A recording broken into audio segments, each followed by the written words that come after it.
الحمد لله نحمده ونستعينه ونستغفره ونعوذ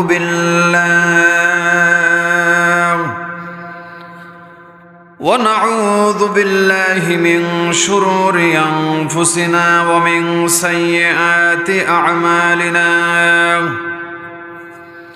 من يهد الله فلا مضل له ومن يضلله فلا هادي له.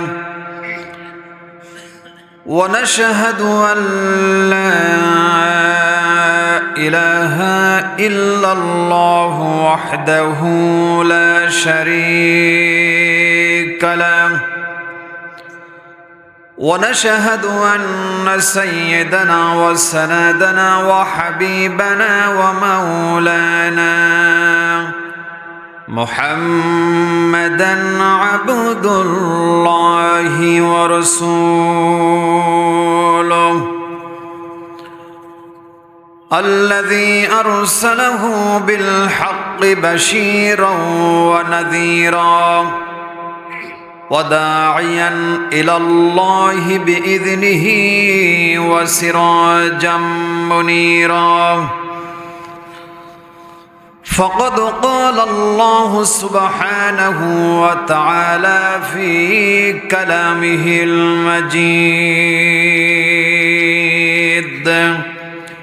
وفي فرقان الحميد جبان سر شكل فرون أعوذ بالله من الشيطان الرجيم. بسم الله الرحمن الرحيم. يا أيها الذين آمنوا أطيعوا الله وأطيعوا الرسول وأولي الأمر منكم. فإن تنازعتم في شيء فردوه إلى الله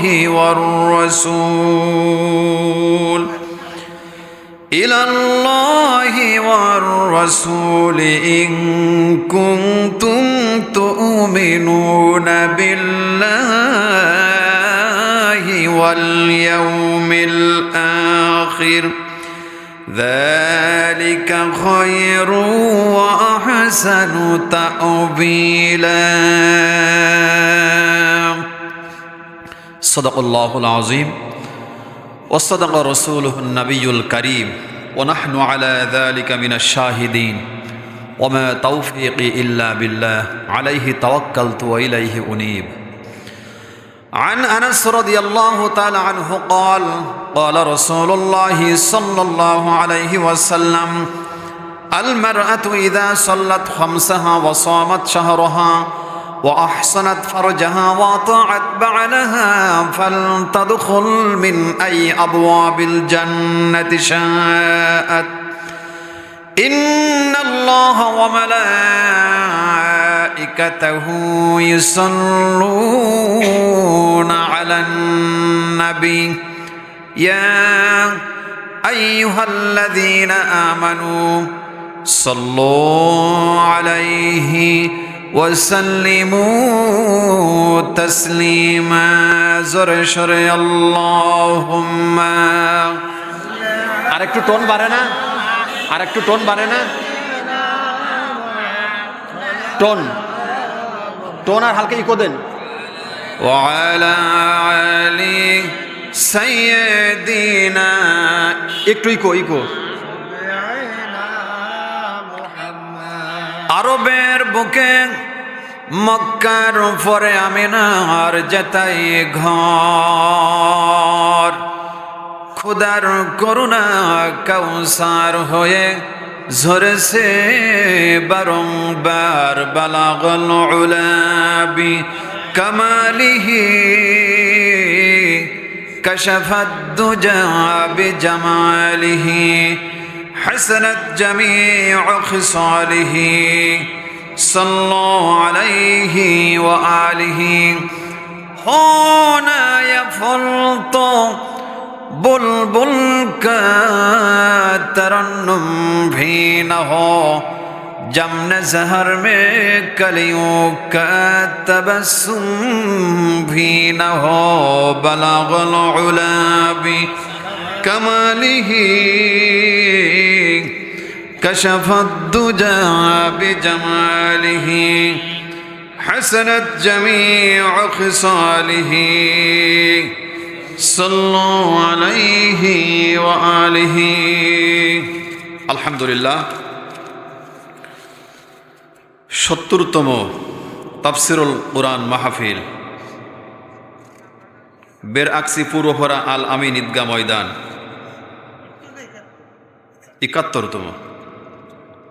৭১তম তাফসিরুল কুরআন মাহফিল। আজকের মাহফিলে আলোচনা করেছেন হাফেজ মাওলানা BM সেলিম হুসাইন। আল্লাহ তাআলা ভাইকে যেন ইসলামের জন্য দ্বীনের জন্য কবুল করেন, জোরে বলেন আমিন। আলোচনা করেছেন হাফেজ মাওলানা মুফতি মুহাম্মদ ইমরান হুসাইন সাহেব, শিক্ষক, গাংনী মাদ্রাসা, বাগেরহাট। আল্লাহ তাআলা ভাইকে যেন ইসলামের জন্য কবুল করেন, জোরে বলেন আমিন। বিশেষ মেহমান বিশিষ্ট সমাজসেবক জনাব মোহাম্মদ মুশারফ হোসেন বিশ্বাস সোনপুর, জনাব মোহাম্মদ তৈয়বুর রহমান বেরাকসি, জনাব মোহাম্মদ আশরাফ হোসেন। আল্লাহ তাআলা সকলকে যেন আল্লাহর কোরআন দিয়ে হিদায়াত নসিব করেন, জোরে বলেন আমিন। আরও আলোচনা করেছেন, আমার পিছনে বসা রয়েছেন আমার ভাই, অত্যন্ত গুরুত্বপূর্ণ আলোচনা করতেছিলেন মিরাজ সম্পর্কে। আল্লাহ তাআলা ভাইকে যেন গোটা বাংলাদেশের জন্য দ্বীনের খাদেম বানিয়ে দেয়, জোরে বলেন আমিন। সভাপতিত্ব করেছেন হাফেজ হযরত মাওলানা মোহাম্মদ জাহাঙ্গীর আলম সাহেব, খতিব বেরাকসি পূর্বপাড়া আল আমিন জামে মসজিদ। আল্লাহ যেমন আজকে তাকে কুরআনুল কারীমের মাহফিল সভাপতিত্ব হওয়ার তৌফিক দিয়েছেন, কিয়ামতের ময়দানে আল্লাহ যেন এই কোরআন দিয়ে তাকে সুপারিশ করে আল্লাহর জান্নাতে নিতে পারে, জোরে বলেন আমিন। আমার ভাইয়ের রাত অনেক গভীর হয়ে যাচ্ছে, আমি সরাসরি পবিত্র কুরআনুল কারীমের মধ্যে প্রবেশ করব। যে আল্লাহ তাআলা আমাদেরকে আজকের এই তাফসিরুল কুরআনুল কারীমের মাহফিলে আসা বসার তৌফিক দান করেছেন। সম্মানিত মুরব্বিন ইকরামগণ, যুবক ভাইয়েরা, পর্দার অন্তরাল অবস্থানরতা সম্মানিত মা এবং বোনেরা, সর্বপ্রথম আমরা আল্লাহ সুবহানাহু ওয়া তাআলার দরবারে লাখো কোটি তারিফ প্রশংসা জ্ঞাপন করছি যে আল্লাহ তাআলা আমাদেরকে দীর্ঘ সময় ধরে ধৈর্য ধারণ করে আল্লাহর কোরআন থেকে, কোরআন হচ্ছে মধু, আর আমরা যারা এখানে বসে রয়েছি আপনারা হচ্ছেন মৌমাছি, ঠিক কিনা? সুতরাং আমরা মধু সংগ্রহ করার জন্য এখানে উপস্থিত হয়েছি। এই মধু সংগ্রহ করে বাড়িতে যাব এবং এই মধু দিয়ে আল্লাহর এই কোরআন দিয়ে আমাদের ব্যক্তি জীবনে, সমাজ জীবনে, রাষ্ট্রীয় জীবনে সেটা বাস্তবায়ন করব, ঠিক কিনা? মৃত্যুর আগ পর্যন্ত আমরা যেন কোরআন নিয়ে মরতে পারি, কোরআন নিয়ে বাঁচতে পারি, কোরআন দিয়ে যেন আল্লাহ আমাদেরকে জান্নাত দান করেন, জোরে বলেন আমিন। যে আল্লাহ তাআলা আমাদেরকে দীর্ঘ সময় ধরে এই মাহফিলে আসা বসার তৌফিক দিয়েছেন, আমরা সে মহান রব্বুল আলামিনের দরবারে হৃদয়ের সমস্ত আবেগ উজাড় করে দিয়ে ভালোবাসা দিয়ে আল্লাহকে রাজি খুশি করার জন্য বলছি আলহামদুলিল্লাহ। দুরুদ এবং সালাম পাঠ করছি আমাদের নবী, বিশ্ব নবী, মানবতার নবী, কল্যাণের নবী, যে রাসূলুল্লাহর মাধ্যমে আমরা ইসলাম পেয়েছি, ঠিক কিনা? আজ থেকে ১৫০০ বছর পূর্বে আরবের আইয়ামে জাহিলিয়াত নামক ঘুরে ধরা সমাজের মধ্যে আমাদের রসুলকে পাঠিয়েছিলেন। যেই যুগটা ছিল অন্ধকারের যুগ, যেই যুগটা ছিল জিনার যুগ, যেই যুগটা ছিল জীবন্ত নারীদেরকে কবর দেওয়ার যুগ, যে সমাজটা মানুষ আল্লাহর নাম বলতে কিছুই জানতো না। আজ থেকে ১৫০০ বছর পূর্বে আল্লাহ পাক আরবের আইয়ামে জাহিলিয়াত নামক মরুভূমির মধ্যে আল্লাহ পাক কুরআনুল কারীম নাজিল করেছিলেন। কুরআনুল কারীম নাজিল হওয়ার পর ঘুরে ধরা সমাজ, ঘুরে ধরা রাষ্ট্রকে আল্লাহ পাক কুরআনুল কারীমের মাধ্যমে পরিবর্তন করে দিলেন। আল্লাহু আকবার। কিন্তু মাঝখান দিয়ে অসংখ্য সাহাবীদের জীবন দিতে হয়েছিল, ঠিক কিনা? অসংখ্য সাহাবীদের জীবন দিতে হয়েছিল। হযরত আমির হামজা রাদিয়াল্লাহু তাআলা আনহু উহুদের ময়দানে শাহাদত বরণ করেছিলেন আল্লাহর ইকামতের দিন জমিনে প্রতিষ্ঠিত করার জন্য। আল্লাহর ইকামতের দিন জমিনে প্রতিষ্ঠিত করার জন্য হযরত আমির হামজার শরীরের নাক কান কেটে শরীরকে টুকরো টুকরো করে কাফের মুশরিকের বাচ্চারা 70 টুকরা বানিয়ে গলায় মালা পরেছিল। বাসরঘর থেকে ছুটে এসেছিলেন হযরতে হানজালা রাদিয়াল্লাহু তাআলা আনহু। তাহলে আমরা ইসলাম পেয়েছি সহজভাবে না কঠিনভাবে? আওয়াজ দিয়ে বলেন, সহজ না কঠিনভাবে? বিশ্ব নবীজি 632 খ্রিস্টাব্দে আরাফার ময়দানে 1,14,000 সাহাবী সামনে নিয়ে রাসূলুল্লাহ ভাষণ দিতেছিলেন। রাসূলুল্লাহ তাকিয়ে দেখলেন আসরের নামাজের পর জিবরিল আমিন আকাশ থেকে নামতেছে। জিবরিল আমিন আকাশ থেকে নামতেছে। জিবরিল আমিন এসে সূরা মাইদার 3 নম্বর আয়াত রাসূলুল্লাহর উপর নাজিল করে দিলেন। আল্লাহ পাক বললেন, হে নবী, আল ইয়াউমা আকমালতু লাকুম দীনাকুম ওয়া আতমামতু আলাইকুম নি'মাতি ওয়া রাদিতু লাকুমুল ইসলামা দীনা। আজকে রদ্দকার দিনে আল্লাহ পাক ইসলামকে কমপ্লিট করে দিলেন। জোরে বলেন আল্লাহু আকবার। তার মানে ইসলাম কি পরিপূর্ণ না অপরিপূর্ণ? তার মানে ইসলামকে আল্লাহ পাক কমপ্লিট করে দিয়েছেন, চূড়ান্ত করে দিয়েছেন, ঠিক কিনা?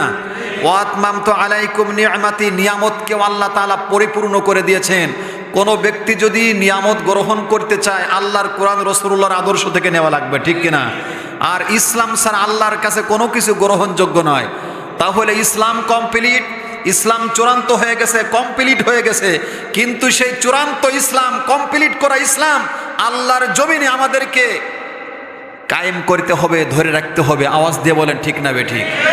আমার ভাইরা, কোরআনের আলোচনা যদি আস্তে আস্তে বন্ধ হয়ে যায়, এই মাহফিলগুলো যদি আস্তে আস্তে বন্ধ হয়ে যায়, এরপরে শুক্রবারে সলাতুল জুমার দিনে খতিব সাহেব যদি জুম্মার আলোচনাগুলো যদি বন্ধ করে দেয়, যদি মাদ্রাসার দাওয়াতি কাজ, কুরআনুল কারীমের তালিম, এই সমস্ত দ্বীনি শিক্ষা প্রতিষ্ঠানগুলো সব যদি বন্ধ হয়ে যায়, আস্তে আস্তে দিন থাকবে না, ঠিক কিনা? আস্তে আস্তে দিন থাকবে না। এই জন্য আল্লাহ পাক রব্বুল আলামিন রাসূলুল্লাহর মাধ্যমে যে ইসলামকে চূড়ান্ত করে দিলেন, কমপ্লিট করে দিলেন, সেই কমপ্লিট করা ইসলাম জীবন দিয়ে হলেও যদি শহীদ হওয়া লাগে আল্লাহর রাস্তায়, আমার ভাইরা, জীবন দিয়ে আল্লাহর সেই কোরআন রাসূলুল্লাহর আদর্শকে আল্লাহর জমিনে বাস্তবায়ন করতে হবে। আওয়াজ দিয়ে বলেন ঠিক না বেঠিক? যে রাসূলুল্লাহর মাধ্যমে আমরা ইসলাম পেয়েছি, আমরা সেই রাসূলের প্রতি দুরূদ এবং সালাম পাঠ করছি। সকলে বলি সাল্লাল্লাহু আলাইহি ওয়াসাল্লাম। সম্মানিত ভাইরা, পৃথিবীতে যত জায়গা রয়েছে সমস্ত জায়গাগুলো হলো অন্ধকারময় জায়গা। প্রখ্যাত তাবিঈ হাসান বসরি রহমাতুল্লাহি আলাইহি তিনি বলেছেন, কিন্তু যেখানে কোরআন দিয়ে আলোচনা করা হয়, যেই সমাজের মধ্যে আল্লাহর কোরআনুল কারীমের নিয়ম নীতি আছে, যেই পরিবারের মধ্যে আল্লাহর কোরআনুল কারীমের নিয়ম নীতি আছে, যেই রাষ্ট্রের মধ্যে আল্লাহর কোরআনুল কারীমের নিয়ম নীতি আছে, ওই পরিবার, ওই সমাজ, ওই রাষ্ট্রের মানুষ অন্ধকার নয়, তারা হলো আলোকিত, তারা হলো আল্লাহর নূর, তারা হলো হিদায়াতের মধ্যে আছে, আল্লাহর জান্নাতের মধ্যে বসবাস করতেছে। আর যেই পরিবারে, যেই সমাজের মধ্যে, যে রাষ্ট্রের মধ্যে আল্লাহর কোরআনুল কারীমের নিয়ম নীতি, আল্লাহর কোনো বিধান নাই, ওই সমাজ, ওই পরিবার, ওই রাষ্ট্র হচ্ছে অন্ধকারময় জায়গা। ওই অন্ধকারে যারাই বসবে শয়তান তাদেরকে ধোঁকা দিয়ে জাহান্নামে পাঠিয়ে দেবে। আর যেই পরিবারের মধ্যে আল্লাহর কোরআনুল কারীমের নিয়ম নীতি থাকবে, যেই সমাজের মধ্যে আল্লাহর কোরআনুল কারীমের বিধান থাকবে, যেই রাষ্ট্রের মধ্যে আল্লাহর কোরআনুল কারীমের বিধান থাকবে, ওখানে যারাই বসবাস করবে কোরআন তাদেরকে রাস্তা দেখে আল্লাহর জান্নাতে পৌঁছায় দেবে, ঠিক কিনা? এই জন্য আল্লাহ পাক রব্বুল আলামিন সূরা জুমারের 18 নম্বর আয়াতের মধ্যে বলেছেন, আল্লাযীনা ইসতামিউনাল কওলা ফায়াত্তাবিউনা আহসানা উলাইকাল্লাযীনা হাদাহুমুল্লাহ ওয়া উলাইকা হুম উলুল আলবাব। যারা বলেন আল্লাহু আকবার। আল্লাহ পাক রব্বুল আলামিন বলেছেন, যারা পবিত্র কোরআনুল কারীমের আলোচনা শুনবে আর কোরআন দিয়ে যারা জীবন পরিচালনা করার জন্য যারা নিয়ত করবে, যারা আমল করবে, আল্লাহ পাক রব্বুল আলামিন এই কোরআনুল কারীম দিয়ে আল্লাহ পাক তাদেরকে হিদায়াতের রাস্তা দেখায় দেবেন। যারা বলেন সুবহানাল্লাহ। আমার ভাইরা, এই পবিত্র কোরআনুল কারীম দুনিয়ার কোনো মানুষকে আল্লাহ পাক কষ্ট দেওয়ার জন্য নাজিল করেন নাই। কোরআন পেয়ে মানুষ কষ্টের মধ্যে থাকবে, কোরআন পেয়ে মানুষ ক্ষতিগ্রস্ত হয়ে যাবে, আল্লাহর কোরআন পেয়ে মানুষ ধ্বংস হয়ে যাবে, জাহান্নামে চলে যাবে। এই জন্য আল্লাহ পাক রব্বুল আলামিন পৃথিবীর মধ্যে তিনি কুরআনুল কারীম পাঠান নাই। আল্লাহ পাক রব্বুল আলামিন সূরা তাহার মধ্যে সুন্দর করে তিনি জানিয়ে দিয়েছেন, সবাই পড়েন, তাহা মা أنزلنا عليك القرآن لتشقى إلا تذكرة لمن يخشى تنزيلا ممن خلق الأرض والسماوات العلى যারা বলেন আল্লাহু আকবার। আল্লাহ পাক রব্বুল আলামিন বলেছেন, হে নবী পবিত্র কোরআনুল কারীম আপনার উপরে নাজিল করেছি। কোরআন পেয়ে আপনি কষ্টের মধ্যে থাকবেন, কোরআন পাওয়ার পরে আপনি ক্ষতিগ্রস্ত হয়ে যাবেন। এই জন্য আমি আল্লাহ পাক রব্বুল আলামিন আপনার উপরে পবিত্র কোরআনুল কারীম নাজিল করি নাই। আমি আল্লাহ পাক আপনার উপরে পবিত্র কোরআনুল কারীম নাজিল করেছি আপনার ভাগ্যকে সৌভাগ্য করে দেওয়ার জন্য। জোরে বলেন সুবহানাল্লাহ। আমার ভাইয়েরা কান খাড়া করে শুনবেন, আল্লাহর কোরআন যদি ব্যক্তির পরিবর্তনকারী হয়, কোরআন যদি সমাজের মানুষের পরিবর্তনকারী হয়, কোরআন যদি রাষ্ট্রের মানুষের পরিবর্তনকারী হয়, তাহলে আল্লাহর কোরআন বাদ দিয়ে, আমার ভাইয়েরা রাসূলুল্লাহর আদর্শ বাদ দিয়ে আমরা কি জন্য দুনিয়ার মানুষের তৈরি করে আইনের পিছনে আমরা ছুটতেছি? কথা বলে না? আমরা আল্লাহর কোরআন বাদ দিয়ে যেই পথ আল্লাহ পাক রব্বুল আলামিন রাসূলুল্লাহর মাধ্যমে দেখাই গিয়েছেন, আমার ভাইয়েরা 632 খ্রিস্টাব্দে রাসূলুল্লাহ আরাফার ময়দানে 1,14,000 সাহাবী সামনে রাসূলুল্লাহ ভাষণ দিতেছিলেন। আল্লাহর নবীজির ডান পাশে হযরত আবু বকর বসা ছিলেন, বাম পাশে হযরত উমরের মতো জান্নাতি সাহাবী বসা ছিলেন। সামনে আমার ভাইয়েরা 1,14,000 সাহাবী সামনে বসা ছিলেন। রাসূলুল্লাহ একটা বারের জন্য বলেন, আবু বকরকে দুনিয়ার মধ্যে রেখে চলে গেলাম, হযরত উমরকে দুনিয়ার মধ্যে রেখে চলে গেলাম। বিশ্ব নবীদের চোখের পানি ফেলে ফেলে বলেছিলেন, আমার কোরআন যে আল্লাহ পাক রব্বুল আলামিন আমার উপরে পবিত্র কোরআনুল কারীম নাজিল করেছেন, সেই কোরআনুল কারীম রেখে গেলাম, আর আমার আদর্শ আমার সুন্নাহ রেখে গেলাম। কিয়ামত পর্যন্ত যাদের ভিতরে আল্লাহর কোরআনুল কারীমের নিয়ম নীতি থাকবে, কোরআনের বিধান যারা অনুসরণ করবে, আর আমার আদর্শকে যারা অনুসরণ করবে, কোন জাতি, কোন শয়তান, কোন নেতা গুমরা করে তাদেরকে জাহান্নামে নিতে পারবে না। ঠিক কিনা? কোরআনের পক্ষে থাকতে রাজি আছেন মুসলমানেরা? কারা কারা কোরআনের পক্ষে থাকতে রাজি আছেন? দুই হাত তোর আল্লাহকে দেখান। আমার ভাইরা, তাকবীরের তো জোর নাই আপনাদের। আল্লাহু আকবার, তাকবীর বল, আইরে দেশের সমস্ত দল, আল্লাহ নামের জয়ের ধ্বনিতে থর থর কম্পনে নাস্তিকের দল, থর থর কম্পনে মুনাফিকের দল। লিল্লাহি তাকবীর, লিল্লাহি তাকবীর। যত আছে বাংলাদেশে আল্লাহ নবীর দল, ভয় না পেয়ে এগিয়ে চল, আল্লাহর উপর ভরসা কর। ঠিক কিনা? যত আছে বাংলাদেশে আল্লাহ নবীর দল, ভয় না পেয়ে এগিয়ে চল, আল্লাহর উপর ভরসা কর। আরে এই দেশেতে গর্ব আমরা, এই দেশেতে গর্ব আমরা, কোরআন সুন্নাহর রাজমহল। লিল্লাহি তাকবীর, লিল্লাহি তাকবীর। জোর হবে তো ইনশাআল্লাহ। আমার ভাইয়েরা, পবিত্র কোরআনুল কারীম দুনিয়ার কোন মানুষকে আল্লাহ পাক রব্বুল আলামিন কষ্ট দেওয়ার জন্য নাজিল করেন নাই। দুনিয়ার মানুষকে আল্লাহ পাক রব্বুল আলামিন পথ দেখানোর জন্য আল্লাহ পাক রব্বুল আলামিন তিনি পৃথিবীর মধ্যে কোরআনুল কারীম পাঠিয়েছেন। আমার ভাইয়েরা, রাসূলুল্লাহর উপরে আল্লাহ পাক রব্বুল আলামিন তিনি যখন পবিত্র কোরআনুল কারীম নাজিল করলেন, আমার ভাইয়েরা, এই কোরআনুল কারীমের সাথে যাদের সম্পর্ক ভালো হয়ে যাবে, কোরআন তাদেরকে পথ দেখে আল্লাহর জান্নাতে নিয়ে যাবে। আওয়াজ দিয়ে বলেন ঠিক না বেঠিক? আমার ভাইরা, কোরআন পাওয়ার পরে যারা কোরআনুল কারীমের নিয়ম নীতি যাদের কাছে ভালো লাগবে না, কোরআনের আইন যাদের কাছে পছন্দ হবে না, কোরআন পাওয়ার পরেও যারা কোরআনকে ভালোবাসে না, কোরআনকে কাছে টেনে নেয় না, কোরআনের আইন কানুন ইসলামকে যারা ভালোবাসে না, এই কোরআন তাদেরকে ক্ষতিগ্রস্ত করে দেবে আমার ভাইয়েরা। আর কোরআনের আইন কানুন, কোরআনের বিধি বিধানকে যারা ভালোবাসবে, কোরআনকে যারা সম্মান করবে, আমার ভাইয়েরা, আল্লাহ পাক তাদের সম্মান বাড়াতে বাড়াতে এমন জায়গা নিয়ে যাবে আল্লাহর জান্নাত। ঠিক কিনা আমার ভাইয়েরা? রাসূলুল্লাহর উপরে আল্লাহ পাক রব্বুল আলামিন তিনি যখন পবিত্র কোরআনুল কারীম নাজিল করলেন, আল্লাহর নবীজি চতুর্দিকে যখন পবিত্র কোরআনুল কারীমের দাওয়াত দিচ্ছেন রাসূলুল্লাহর, আমার ভাইরা, রাসূলুল্লাহর সম্মান ভাইরা চতুর্দিকে যখন সুনাম ছড়িয়ে গেল, হযরত ওমর তখনও পর্যন্ত কালেমা পড়েন নাই, ইসলামের ছায়াত হইলে আসেন নাই। হযরত ওমর তিনি আমার ভাইরা মনে মনে চিন্তা করলেন, আমি শুনেছি বিশ্ব নবী মুহাম্মদুর রাসূলুল্লাহ সাল্লাল্লাহু আলাইহি ওয়াসাল্লাম রাত যখন গভীর হয়ে যায় তিনি বাড়িতে থাকতে পারেন না, রাত যখন গভীর হয়ে যায় তিনি বাড়িতে থাকতে পারেন না, আরামের বিছানাকে হারাম করে দিয়ে গভীর রজনীতে বিশ্ব নবী জনাবে মুহাম্মদুর রাসূলুল্লাহ সাল্লাল্লাহু আলাইহি ওয়াসাল্লাম কাবা ঘরের ভিতরে গিয়ে আল্লাহর দরবারে কান্নাকাটি করে নামাজ পড়ে সিজদা দেয়, আর নামাজের ভিতরে কোরআন তেলাওয়াত করে আমার আল্লাহকে খুশি করে।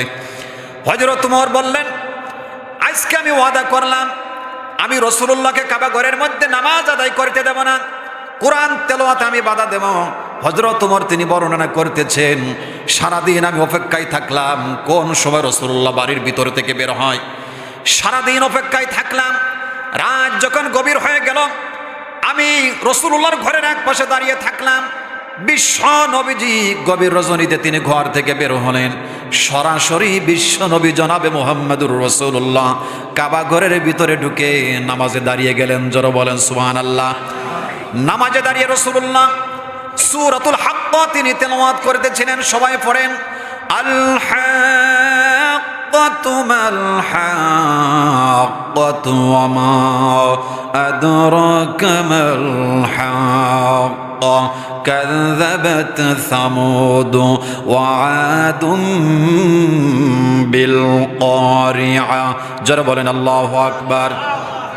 আমার ভাইয়েরা, হযরত ওমর তিনি বর্ণনা করতেছেন রাসূলুল্লাহর জবান থেকে এত সুন্দর ভাষা ইতিপূর্বে আরবের কোন কবির ভাষায় এত সুন্দর আমি শুনতে পারি নাই।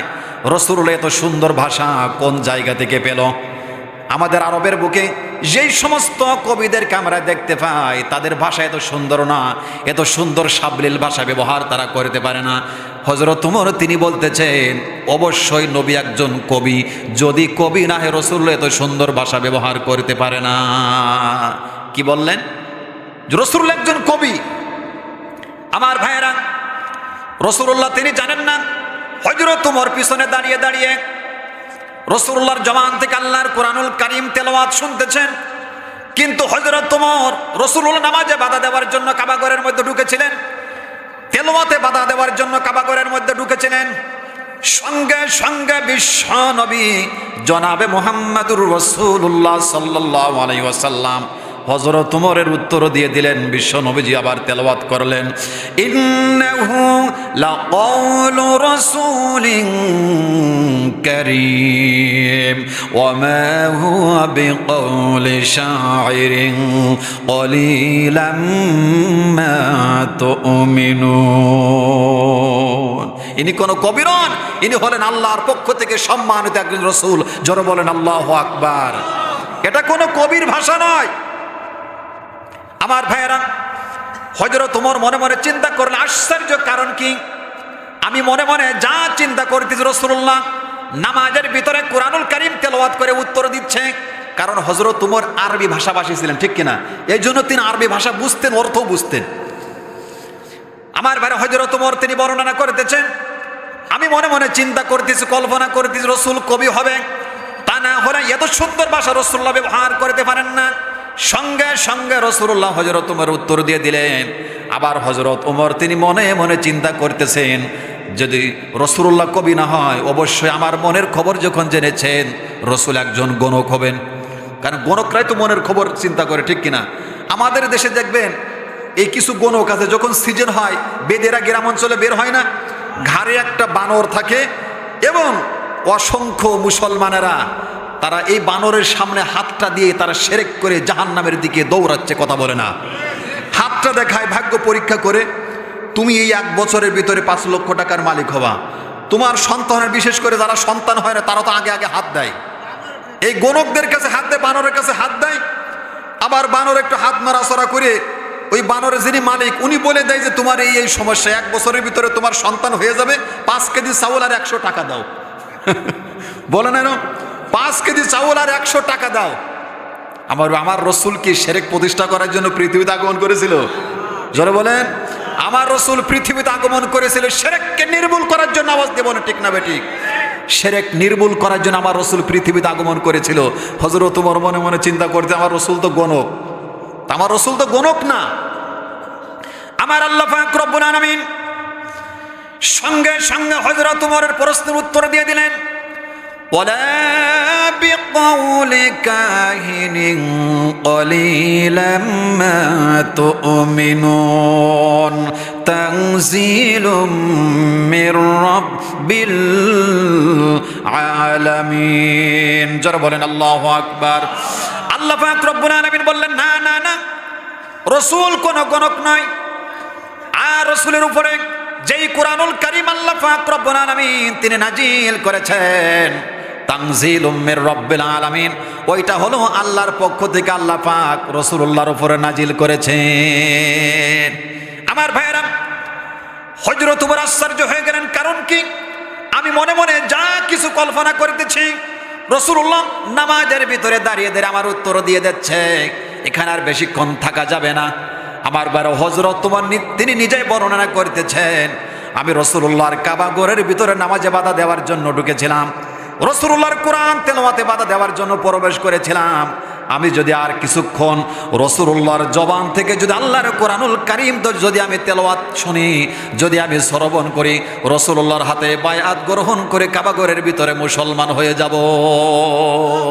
হযরত ওমর কাবা ঘর থেকে বের হয়ে চলে আসলেন, আর থাকা যাবে না, যদি আমি থাকি রাসূলুল্লাহর হাতে আমার বায়াত গ্রহণ করা লাগবে। আমার আল্লাহ পাক রব্বুল আলামিন আরশ আজিম থেকে হযরত ওমরকে বলেন, ওমর, আমার রাসূলের নামাজে বাধা দেওয়ার জন্য কাবা ঘরের মধ্যে প্রবেশ করেছিলেন। আমার রাসূল কাবা ঘরের মধ্যে সূরা হাক্কা তেলাওয়াত করতেছিল, কোরআনুল কারীম তেলাওয়াত করতেছিল, তেলাওয়াতে বাধা দেওয়ার জন্য কাবা ঘরের মধ্যে ঢুকেছিল। ওমর, এই কোরআনুল কারীমে তুমি বাধা তো দিতে পারলে না, আমি আল্লাহ পাক ওয়াদা করে দিলাম আমি তোমাকে আবার কোরআনুল কারীমের কাছে ফেরত আনবো। সুবহানাল্লাহ বলবেন না? আমার ভাইয়েরা, দারুন নদওয়ার বৈঠক থেকে সিদ্ধান্ত হলো, কে মুহাম্মাদের কল্যাণ আনতে পারবে তাকে 100 লাল উট পুরস্কার দেওয়া হবে। হযরত ওমর ওই দিন খোলা তলোয়ার নিয়ে দাঁড়িয়ে বলেছিলেন, আমি মুহাম্মাদের কল্যাণ আনতে পারবো। আমার ভাইয়েরা, ওই দিন পৃথিবীর মধ্যে যত সন্তান আসছিল, আমার ভাইয়েরা, ওই দিন হযরত ওমরের চাইতে পৃথিবীর মধ্যে আর কোনো বড় সন্তান ছিল না যে মুহাম্মাদের কল্যাণের জন্য দাঁড়িয়ে যায়, কথা বলে না? হযরত ওমরের চাইতে বড় সন্তান ছিল? আমার ভাইয়েরা, হযরত ওমর রাসূলুল্লাহর কল্যাণের জন্য রওনা দিয়েছেন। প্রতিমধ্যে খবর পাইলেন তার বোন এবং ভগ্নিপতি কালেমা গ্রহণ করে মুসলমান হয়েছে। আমার ভাইয়েরা, তা হযরত ওমরকে জিজ্ঞাসা করা হলো, তুমি কোথায় যাচ্ছ? বলে, আমি মুহাম্মাদের কল্যাণের জন্য রওনা দিয়েছি। তাকে বলা হলো, আগে তোমার বোন এবং ভগ্নিপতিকে সামলাও, তারা কালেমা গ্রহণ করে তারা মুসলমান হয়ে গেছে, তাদেরকে হত্যা করার জন্য রওনা দিয়েছেন। যখন ঘরের দরজার কাছে ছিলেন, ঘরের দরজার কাছে যখন পৌঁছলেন, দূর থেকে আওয়াজ পাচ্ছে, তাহা মা আনজালনা আলাইকাল কুরআন লিতাশকা। সূরা তাহা তেলাওয়াত শুনতেছিলেন। তার বোন এবং ভগ্নিপতি গাছের সালে সূরা তাহা লেখা ছিল। কোথায় লেখা ছিল? গাছের সালে। তখন পবিত্র কোরআনুল কারীম একত্রিত করা হয় নাই, গাছের সালে সূরা তাহা লেখা ছিল। আমার ভাইয়েরা, সূরা তাহা তেলাওয়াত করতেছিলেন। হযরত ওমর ঘরের দরজা ভেঙে চূর্ণ বিচূর্ণ করে তার বোন এবং ভগ্নিপতিকে জখম করে দিল, রক্তাক্ত করে দিল। এক পর্যায়ে আমার আল্লাহ পাক রব্বুল আলামিন ওমরের সিনার ভিতরে আল্লাহ পাক কোরআনুল কারীমের মোহব্বত জাগিয়ে দিলেন। অন্তরের ভিতরে মোহব্বত জাগিয়ে হযরত ওমর তিনি নিজেই বলতেছেন, হে আমার বোন, হে আমার বোন, তোমরা যে আয়াত পড়তেছিলে, যে সূরা পড়তেছিলে, আমার কাছে একটু দাও, আমি তেলাওয়াত করি। তার বোন বলে, না, তুমি অপবিত্র, তুমি মুশরিক, পাক পবিত্র হও, তারপরে তুমি কোরআনুল কারীম হাতে নাও। রাসূলুল্লাহ দরবারে নিয়ে যাওয়া হলো। আমার ভাইয়েরা, রাসূলুল্লাহর দরবারে নিয়ে যাওয়া হলো। হাতে তলোয়ার রয়েছে। বিশ্ব নবী জনাবে মুহাম্মদুর রাসূলুল্লাহ সাল্লাল্লাহু আলাইহি ওয়াসাল্লাম দারুল আরকামের মধ্যে অবস্থান করতেছিলেন। কোথায় অবস্থান করতেছিলেন? দারুল আরকামের মধ্যে অবস্থান করতেছিলেন। হযরত ওমর যখন দারুল আরকামের গেটের কাছে যখন চলে গেলেন, সাহাবা একরামগণ ভয় পেয়ে গেলেন। ভিতরে ছিলেন বিশ্ব নবীজি এবং হযরত আমির হামজা। হযরত আমির হামজা ভিতর থেকে তাকিয়ে দেখলেন হযরত ওমর। বাহিরে হট্টগোল সৃষ্টি হয়ে গেছে। হযরত আমির হামজা সাহাবীদেরকে বলে, সাহাবীরা, বাহিরে হট্টগোল কি জন্য শোনা যায়? সাহাবা একরামগণ বলছেন, হে আল্লাহর নবীর সাহাবী, হযরত ওমর দারুল আরকামের গেটের কাছে দাঁড়িয়ে রয়েছেন। বিশ্ব নবীজিকে হত্যা করার জন্য তিনি রওনা দিয়েছেন। হযরত আমির হামজা আল্লাহর দরবারে কসম খেয়ে বললেন, দারুল আরকামের গেটটা খুলে দাও। আজকে উমর যদি আমার রাসূলকে যদি হত্যা করার টার্গেট নাই, ওই আল্লাহর কসম খেয়ে বলতেছি, উমর আজকে আমার তলোয়ার থেকে, সে আমার তলোয়ার থেকে বাঁচতে পারবে না, তার ঘাড়টাকে আমি দুই ভাগ করে দেব। দারুল আরকামের গেটটা খুলে দেওয়া হলো। হযরত ওমর রাসূলুল্লাহর কাছে গিয়ে বসে পড়লেন, তলোয়ার ফেলে দিলেন, চোখের পানি ফেলালেন। হযরত ওমর বলতেছেন, ইয়া রাসূলুল্লাহ, আমি ভুল করেছি, আমাকে আপনি ক্ষমা করে দিন। দারুন নদওয়ার বৈঠক থেকে সিদ্ধান্ত হয়েছিল কে মুহাম্মাদের কল্লা আনতে পারবে। আমি দাঁড়িয়েছিলাম, আমি 100 লাল উট আমি নেব, আমি মুহাম্মাদের কল্লা আপনার কাছে আবু জাহেলের সামনে আমি আনবো। কিন্তু আমার আল্লাহ পাক বলেন, উমর, আমার রাসূলের কল্লা আনার জন্য তুমি রওনা দিয়েছো, চাবিকাঠি তো আমার হাতে, চাবিকাঠি তো আমার হাতে, আমি যা বলবো তাই হয়ে যাবে। চাবিকাঠি কার হাতে? আমার আল্লাহ বলেন, আমার রাসূলের কল্যাণের জন্য রওনা দিয়েছো। কুরআনুল কারীমের কাছে পরাস্ত গ্রহণ করে কালেমা পড়ে মুসলমান হয়ে গেলেন। আল্লাহু আকবার। সুতরাং কোরআনকে যারা সম্মান করে, সম্মান বাড়িয়ে দেয় কে? আর কোরআনকে যারা অপদস্থ করে, কোরআনের আইন যাদের কাছে ভালো লাগে না, পছন্দ হয় না, ইসলাম যাদের কাছে ভালো লাগে না, আল্লাহর কসম এই কোরআন তাদেরকে ধ্বংস করে জাহান্নামে বানিয়ে তারপরে দুনিয়া ছাড়বে। আমার ভাইয়েরা, এই জন্য আল্লাহ পাক রব্বুল আলামিন বলেছেন, وَمَن يَعْشُ عَن ذِكْرِ الرَّحْمَنِ نُقَيِّضْ لَهُ شَيْطَانًا فَهُوَ لَهُ قَرِينٌ। যারা বলেন আল্লাহু আকবার। আল্লাহ পাক রব্বুল আলামিন সূরা যুখরুফের 36 নম্বর আয়াতের মধ্যে বলেছেন, যারা আল্লাহ রহমান, রহমানের জিকির থেকে, আল্লাহর কোরআন থেকে যারা দূরে সরে যাবে, আল্লাহ পাক রব্বুল আলামিন বলেছেন, আমি আল্লাহ পাক রব্বুল আলামিন তাদেরকে শয়তানের বন্ধু বানায় দেব। বলেন নাউজুবিল্লাহ। আমার ভাইরা, কিন্তু দুঃখের বিষয় হলো আজকে বুদ্ধিজীবীরা, শয়তান অনুসারীরা এই টার্গেটগুলো নিয়েছে। আপনার সন্তান ডাক্তার হবে, আপনার সন্তান ইঞ্জিনিয়ার হবে, আপনার সন্তান মেম্বার হবে, আপনার সন্তান চেয়ারম্যান হয়ে যাবে, আপনার সন্তান ওসি হবে, ডিসি হবে। কিন্তু আপনি যখন মারা যাবেন, কবরের পাশে দাঁড়িয়ে দাঁড়িয়ে মা বাবার জন্য একটু দোয়াও করতে পারবে না। আওয়াজ দিয়ে বলেন ঠিক না বেঠিক? আমার ভাইয়েরা, আমি বলছি না যে আপনার সন্তানকে আপনি ডাক্তার বানাবেন না, আপনার সন্তানকে আপনি ইঞ্জিনিয়ার বানাবেন না, আপনার সন্তানকে আপনি মেম্বার বানাবেন না, চেয়ারম্যান বানাবেন না। অবশ্যই মেম্বারের প্রয়োজন আছে, চেয়ারম্যানের প্রয়োজন আছে। আওয়াজ দিয়ে বলেন ঠিক না বেঠিক? আমার ভাইরা, কিন্তু দুঃখের বিষয় হলো ওই ওসির কোনো প্রয়োজন নাই, ডিসি সাহেবের কোনো প্রয়োজন নাই, এমপির কোনো প্রয়োজন নাই, প্রধানমন্ত্রীর কোনো প্রয়োজন নাই। আপনি মারা গেলেন, আপনার জন্য একটু দোয়াও করতে পারলো না। মা বাপ মারা গেল, মা বাবার কবরের পাশে দাঁড়িয়ে দাঁড়িয়ে একটু দোয়াও করতে পারলো না। রব্বির হামহুমা কামা রব্বায়ানি সগীরা। কোরআন শেখাও ছেলে মেয়েকে, ওহে মুসলমান, এই পৃথিবীর বুকে তুমি জান্নাত কিনে নাও। একটি হরফ পড়লে মাগো, একটি হরফ পড়লে মাগো 10টি নেকি হয়।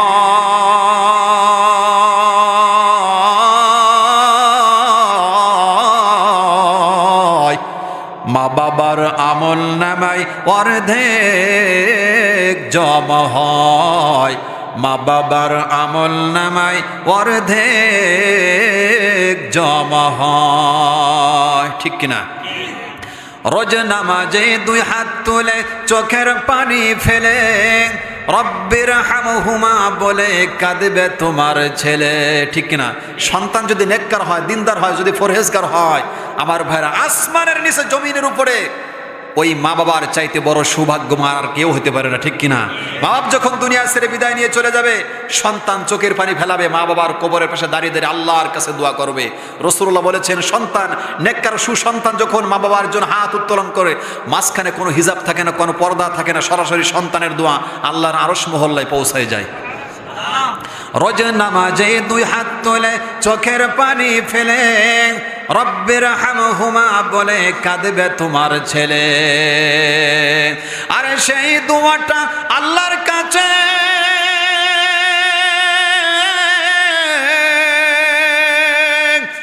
সেই দোয়াটা আল্লাহর কাছে, সেই দোয়াটা আল্লাহর কাছে গ্রহণযোগ্য হবে।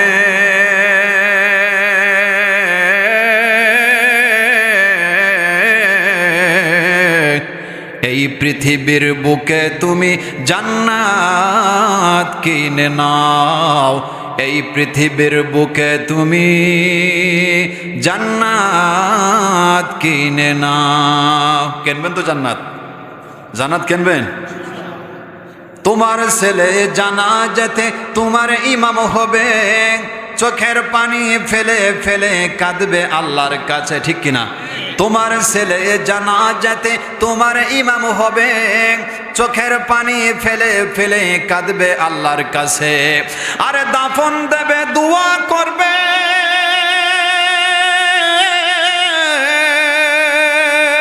আরে দাফন দেবে, দোয়া করবে, দাফন দেবে, দোয়া করবে, শান্তি পাবে কবরে।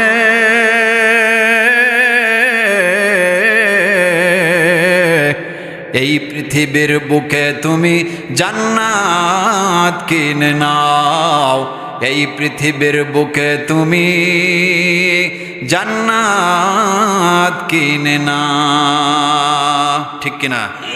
জান্নাত কিনবেন ইনশাল্লাহ। সন্তানকে দিনদার পরহেজগার, সন্তানকে আমাদের হাফেজ বানাতে হবে, আলেম বানাতে হবে।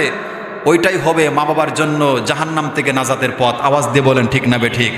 আমার ভাইয়ের, এজন্য কোরআন যাদের ভিতরে থাকবে, কোরআন হলো রাস্তা, কোরআন হলো নূর, কোরআন হলো হিদায়েত। এই কোরআন যাদের ভিতরে থাকবে, আল্লাহ পাক রব্বুল আলামিন বলেছেন, কোরআন তাদেরকে এই নূর দিয়ে, এই হিদায়েত দিয়ে, এই শক্তি দিয়ে, এই জ্যোতি দিয়ে আল্লাহ পাক রব্বুল আলামিন তাদেরকে জান্নাতের রাস্তা দেখায় দেবেন।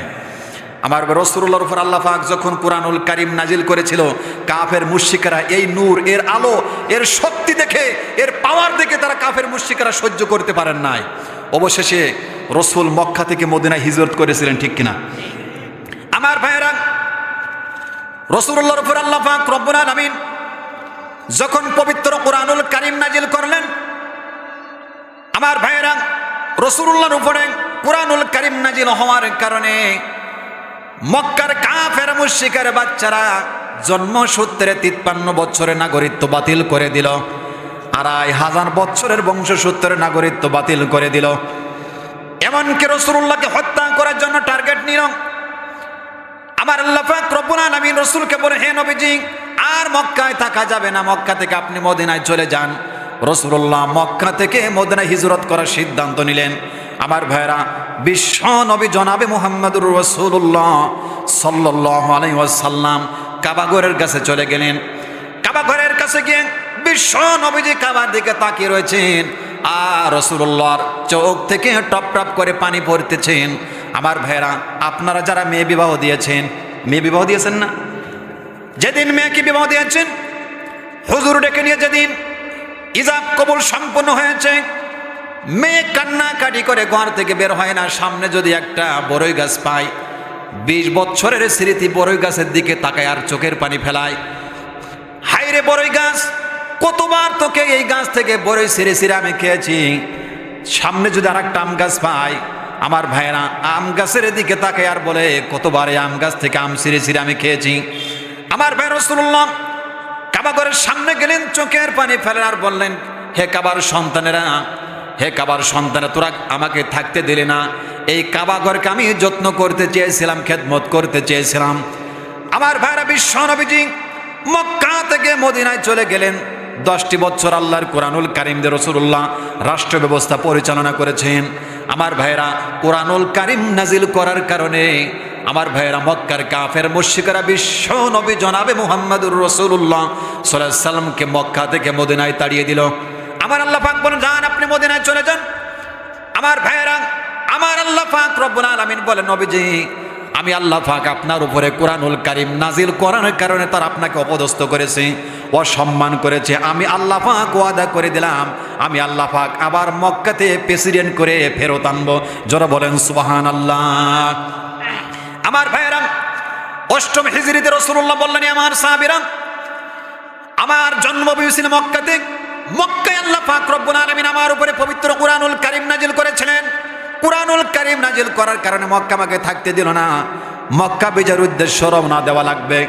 বিশ্ব নবী জনাবে মুহাম্মদুর রাসূলুল্লাহ সাল্লাল্লাহু আলাইহি ওয়াসাল্লাম 10,000 মর্দে মুজাহিদ সাহাবীদেরকে নিযুক্ত করলেন। কত হাজার সাহাবী! রাসূলুল্লাহ 8ম হিজরিতে বলেন, আমার সাহাবীরা, মক্কা বিজয়ের উদ্দেশ্য রওনা দেওয়া লাগবে। রাসূলুল্লাহ 10,000 সাহাবী নিযুক্ত করলেন। বিশ্ব নবী আমার ভাইরা ফজরের নামাজ পড়লেন। ফজরের নামাজ পড়ে রাসূলুল্লাহ একটা ভাষণ দিলেন সাহাবীদেরকে, আমার সাহাবীরা, তোমরা যখন মক্কার ভিতরে প্রবেশ করবে, কোনো বুড়িমার গায়ে হাত তুলবে না, কোনো ইতিমের গায়ে হাত তুলবে না, কোনো মিসকিনের গায়ে তোমরা হাত তুলবে না, কোনো ব্যক্তির ফসল নষ্ট করবে না, খেজুর গাছ নষ্ট করবে না। আমার ভাইয়েরা, বিশ্ব নবী জনাবে মুহাম্মদুর রাসূলুল্লাহ সাল্লাল্লাহু আলাইহি ওয়াসাল্লাম ভাষণ দেওয়ার পর আমার ভাইয়েরা, বিশ্ব নবী যে উষ্টের পিঠে উঠলেন, পিছনে বসালেন হযরত উসামা বিন যায়েদকে, একজন কৃতদাসের পুত্র। সাধারণ একটা লোককে বিশ্ব নবীজি উটের পিছে বসালেন, পিছনে বসালেন। সামনে ডান পাশে আবু বকর, বাম পাশে ওমর। আমার ভাইরা, হাজার হাজার সাহাবী হেঁটে চলতেছেন। আমার ভাইরা, বিশ্ব নবীদের খবর যখন মক্কাতে পৌঁছায় গেল, তখন মক্কাবাসীরা, মক্কার কাফের মুশরিকের বাচ্চারা ঘর বাড়ি ছেড়ে দিয়ে তারা জঙ্গলের দিকে দৌড়াচ্ছে। আর বিশ্ব নবীজি মাথাটা নত করে মক্কার ভিতরে প্রবেশ করলেন। যারা বলেন সুবহানাল্লাহ। রাসূলুল্লাহ তাকিয়ে দেখলেন, 60 থেকে 70 বছর একজন বৃদ্ধা মহিলা, 60 থেকে 70 বছর একজন বৃদ্ধা মহিলা, মাথায় একটা গাঁট্টিন একবার পরে আর একবার উঠায়, মাথায় একটা গাঁট্টিন আর একবার ওঠে আর একবার উঠায়। বিশ্ব নবী যে উষ্টের পিঠ থেকে তিনি নামলেন, বুড়িমার গাঁট্টিটা নিজে মাথায় বহন করলেন। বিশ্ব নবীজি বলেন, বুড়িমা তুমি কোথায় যাবা? বৃদ্ধা মহিলা চোখের পানি ছেড়ে দিয়ে বলো, আগন্তুক তুমি কি আমি জানি না? আজকে মুহাম্মদ ইবনে আব্দুল্লাহ 10,000 মর্দে মুজাহিদ সাহাবীদেরকে নিয়ে মক্কার ভিতরে প্রবেশ করেছে। আজকে ঘর বাড়ি জ্বালিয়ে পুড়িয়ে সব কিছু সারকার করে দেবে, শেষ করে দেবে। সে মুহাম্মদ ইবনে আব্দুল্লাহর ভয়ে আমি বৃদ্ধ হয়ে গেছি। এই গাঁটটির ভিতরে খাবার আছে, এই গাঁটটির ভিতরে কাপড় চুপড় রয়েছে, আমার বয়স অনেক বেশি হয়ে গেছে। রাসূলুল্লাহ বুড়িমার গাঁটটিটা নিজে মাথায় বহন করলেন, বুড়িমার হাতটা ধরলেন, গল্প করতে করতে যাচ্ছেন। আর বৃদ্ধা মহিলা বলতেছে, মুহাম্মদ ইবনে আব্দুল্লাহ তুমি ধ্বংস হয়ে যাও, মুহাম্মদ ইবনে আব্দুল্লাহ তুমি ধ্বংস হয়ে যাও। আমার ভাইরা, যখন বিশ্ব নবীজি যখন পাহাড়ের কাছে চলে গেল, রাসূলুল্লাহ যখন মুখ ফিরে চলে আসবেন, বৃদ্ধা মহিলা চোখের পানি ছেড়ে দিয়ে বললেন, হো আগন্তুক তুমি কে? সারা পথ তুমি আমাকে এত বড় উপকার করলে। বিশ্ব নবীদের সঙ্গে সঙ্গে চোখের পানি ছেড়ে দিলেন আর বললেন, হ বৃদ্ধা মহিলা, সারা পথ তুমি যাকে ভৎসনা করতে করতে আসছিলে, আমি হলাম সেই মুহাম্মদ ইবনে আব্দুল্লাহ। যারা বলেন সুবহানাল্লাহ। বৃদ্ধা মহিলা চোখের পানি ছেড়ে দিলেন আর চিৎকার করে বলতে থাকলেন, হো মক্কার কাফেররা, হো জঙ্গলের কাফেররা, তোরা কোথায়? যার আদর্শ এমন হতে পারে, যার ভালোবাসা এমন হতে পারে, আমি রাসূলুল্লাহর প্রতি ভালোবাসার প্রতি মুগ্ধ হয়ে কালেমা পড়ে নিলাম, আশহাদু আল্লা ইলাহা ইল্লাল্লাহু ওয়া আশহাদু আন্না মুহাম্মাদান আবদুহু ওয়া রাসূলুহু। একটু জিকির করি, লা ইলাহা ইল্লাল্লাহ, লা ইলাহা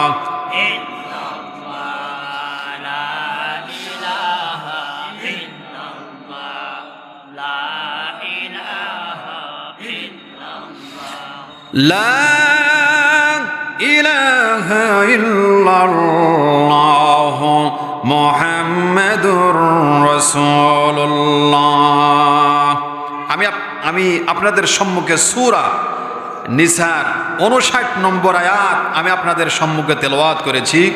কোন সূরা? আওয়াজ দিয়ে বলেন তো। সূরা নিসার 59 নম্বর আয়াত আমি আপনাদের সম্মুখে তেলাওয়াত করেছি। ইনশাআল্লাহ আমি এখান থেকে কিছু কথা বলে আমি আমার আলোচনা শেষের দিকে নিয়ে যাব। সবাই আমার সাথে পড়েন, আউযু বিল্লাহি মিনাশ শাইতানির রাজীম, বিসমিল্লাহির রহমানির রহিম। ইয়া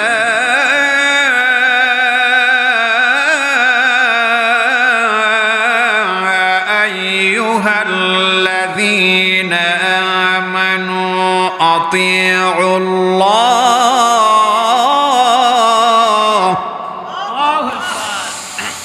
ইয়া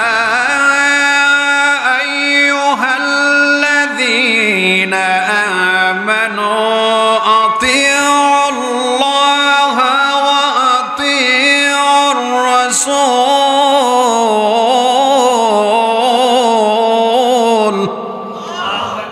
وأطيعوا الرسول وأولي الأمر منكم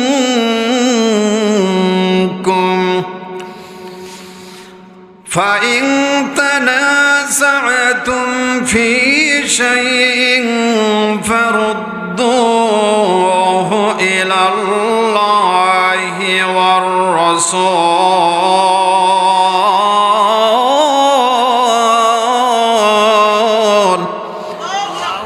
إلى الله والرسول إن كنتم تؤمنون بالله واليوم الآخر ذلك خير وأحسن تأويلا।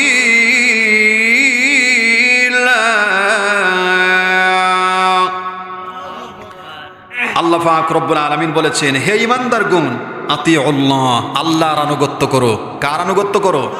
ওয়া আতিউর রাসূল, আর রাসূলুল্লাহর আনুগত্য করো। ওয়া উলিল আমর, আর তোমাদের মধ্যে যারা উলিল আমর আছে তাদের আনুগত্য করো। আল্লাহ পাক এই তিন শ্রেণীর, 1 নম্বর আল্লাহর আনুগত্য করা তিনি ফরজ করে দিয়েছেন, আর 2 নম্বর রাসূলুল আনুগত্য করাকে তিনি ফরজ করে দিয়েছেন। 3 নম্বর যারা আল্লাহ এবং রাসূল আনুগত্য যারা করে আল্লাহ পাক তাদের আনুগত্য করাকে তিনি ফরজ করে দিয়েছেন। আল্লাহ পাক রব্বুল আলামিন বলেছেন, হে ঈমানদারগণ, আল্লাহর আনুগত্য করো, রাসূলুল্লাহর আনুগত্য করো। আমার ভাইয়েরা, কোনো সন্দেহ ছাড়াই, কোনো অবগত ছাড়াই আল্লাহ এবং রাসূলুল্লাহর আনুগত্য করাকে আল্লাহ পাক রব্বুল আলামিন তিনি ফরজ করে দিয়েছেন। আমার ভাইয়েরা, আল্লাহর আনুগত্য করার ক্ষেত্রে কোনো সন্দেহ করা যাবে না, রাসূলুল্লাহকে নেতা মানার ক্ষেত্রে কোনো সন্দেহ করা যাবে না। এবং আল্লাহ পাক রব্বুল আলামিন বলেছেন, ও উলিল আমর, তোমাদের মধ্যে যারা সমাজের নেতৃত্ব দেয়, যারা রাষ্ট্রের যারা নেতৃত্ব দেয়, আল্লাহ পাক তাদের আনুগত্য করাকে আল্লাহ পাক রব্বুল আলামিন তিনি ফরজ করে দিয়েছেন। আমার ভাইরা, তবে ওই সমস্ত নেতাদের আনুগত্য করাকে আমার আল্লাহ পাক রব্বুল আলামিন তিনি ফরজ করে দিয়েছেন যারা আল্লাহ এবং রাসূলুল্লাহর আনুগত্য করে।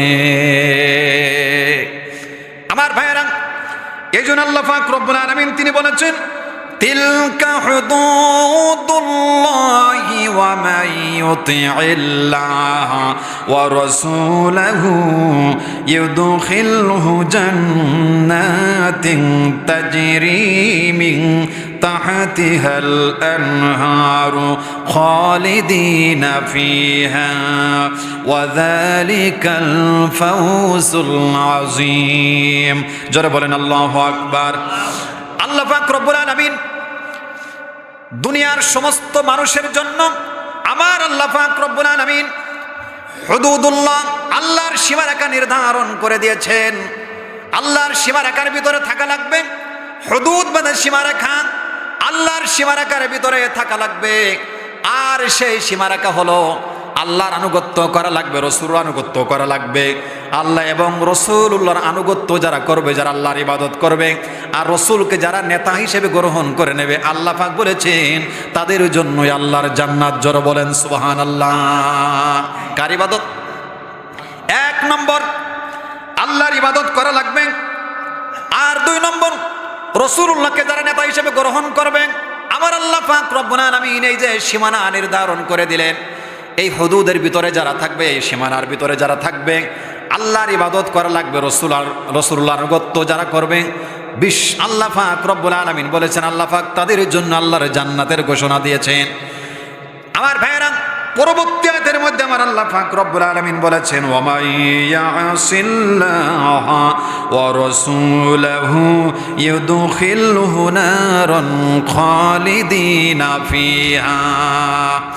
আর যাদের কাছে আল্লাহর আনুগত্য ভালো লাগে না, আল্লাহর আইন যাদের কাছে পছন্দ হয় না, রাসূলুল্লাহর আনুগত্য যারা করে না, আল্লাহ পাক রব্বুল আলামিন বলেছেন তাদের জন্য চিরস্থায়ী জাহান্নাম। জোরে বলেন নাউযুবিল্লাহ। আমার ভাইরা, আল্লাহ পাক রব্বুল আলামিন আনুগত্য করাকে আমার আল্লাহ পাক রব্বুল আলামিন তিনি ফরজ করে দিয়েছেন। রাসূলুল্লাহ আনুগত্য করাকে আমার আল্লাহ পাক রব্বুল আলামিন তিনি ফরজ করে দিয়েছেন। এবং যারা আল্লাহ এবং রাসূলুল্লাহর যারা আনুগত্য করে, আল্লাহ পাক তাদের আনুগত্য করে আল্লাহ তাআলা তিনি ফরজ করে দিয়েছেন। আমার ভাইরা, উলিল আমর তাদেরকেই বলা হয় যারা সমাজের নেতৃত্ব দেয়, মেম্বার হতে পারে, চেয়ারম্যান হতে পারে, এমপি হতে পারে, ওসি হতে পারে, যারা সমাজের নেতৃত্ব দেয়, যারা রাষ্ট্রের নেতৃত্ব দেয়, তারা যদি আল্লাহর আনুগত্য যদি না করে, রসুল আনুগত্য যদি না করে, আল্লাহ পাক বলেছেন তাদের আনুগত্য করা যাবে না, হারাম। তাদের আনুগত্য করা কি?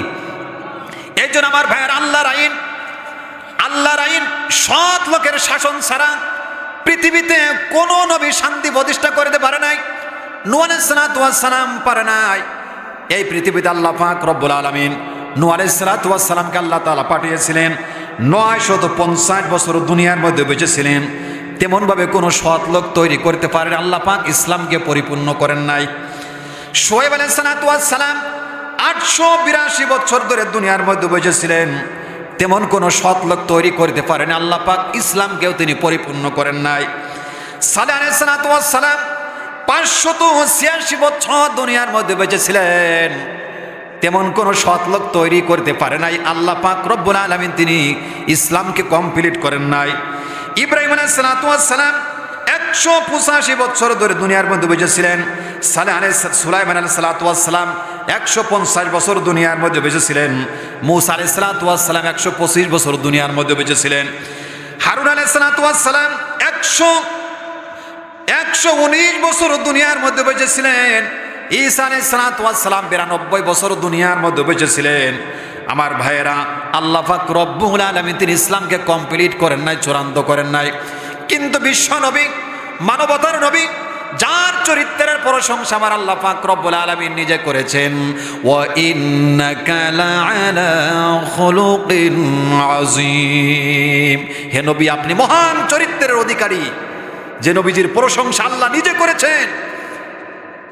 আমার ভাইয়েরা, আল্লাহ পাক রব্বুল আলামিন বিশ্ব নবীজির উপর আল্লাহ পাক কুরআনুল কারীম নাজিল করার পর আমার ভাইয়েরা, আল্লাহর দ্বীন জমিনে প্রতিষ্ঠিত করতে গিয়ে শত শত সাহাবীদের রক্তের বিনিময়ে আমার আল্লাহ পাক রব্বুল আলামিন আরাফার ময়দানে ইসলামকে কমপ্লিট করার চূড়ান্ত ঘোষণা করে দিলেন। জোরে বলেন সুবহানাল্লাহ। আমার ভাইয়েরা, কুরআন হলো দুনিয়ার মানুষের জন্য হিদায়াত।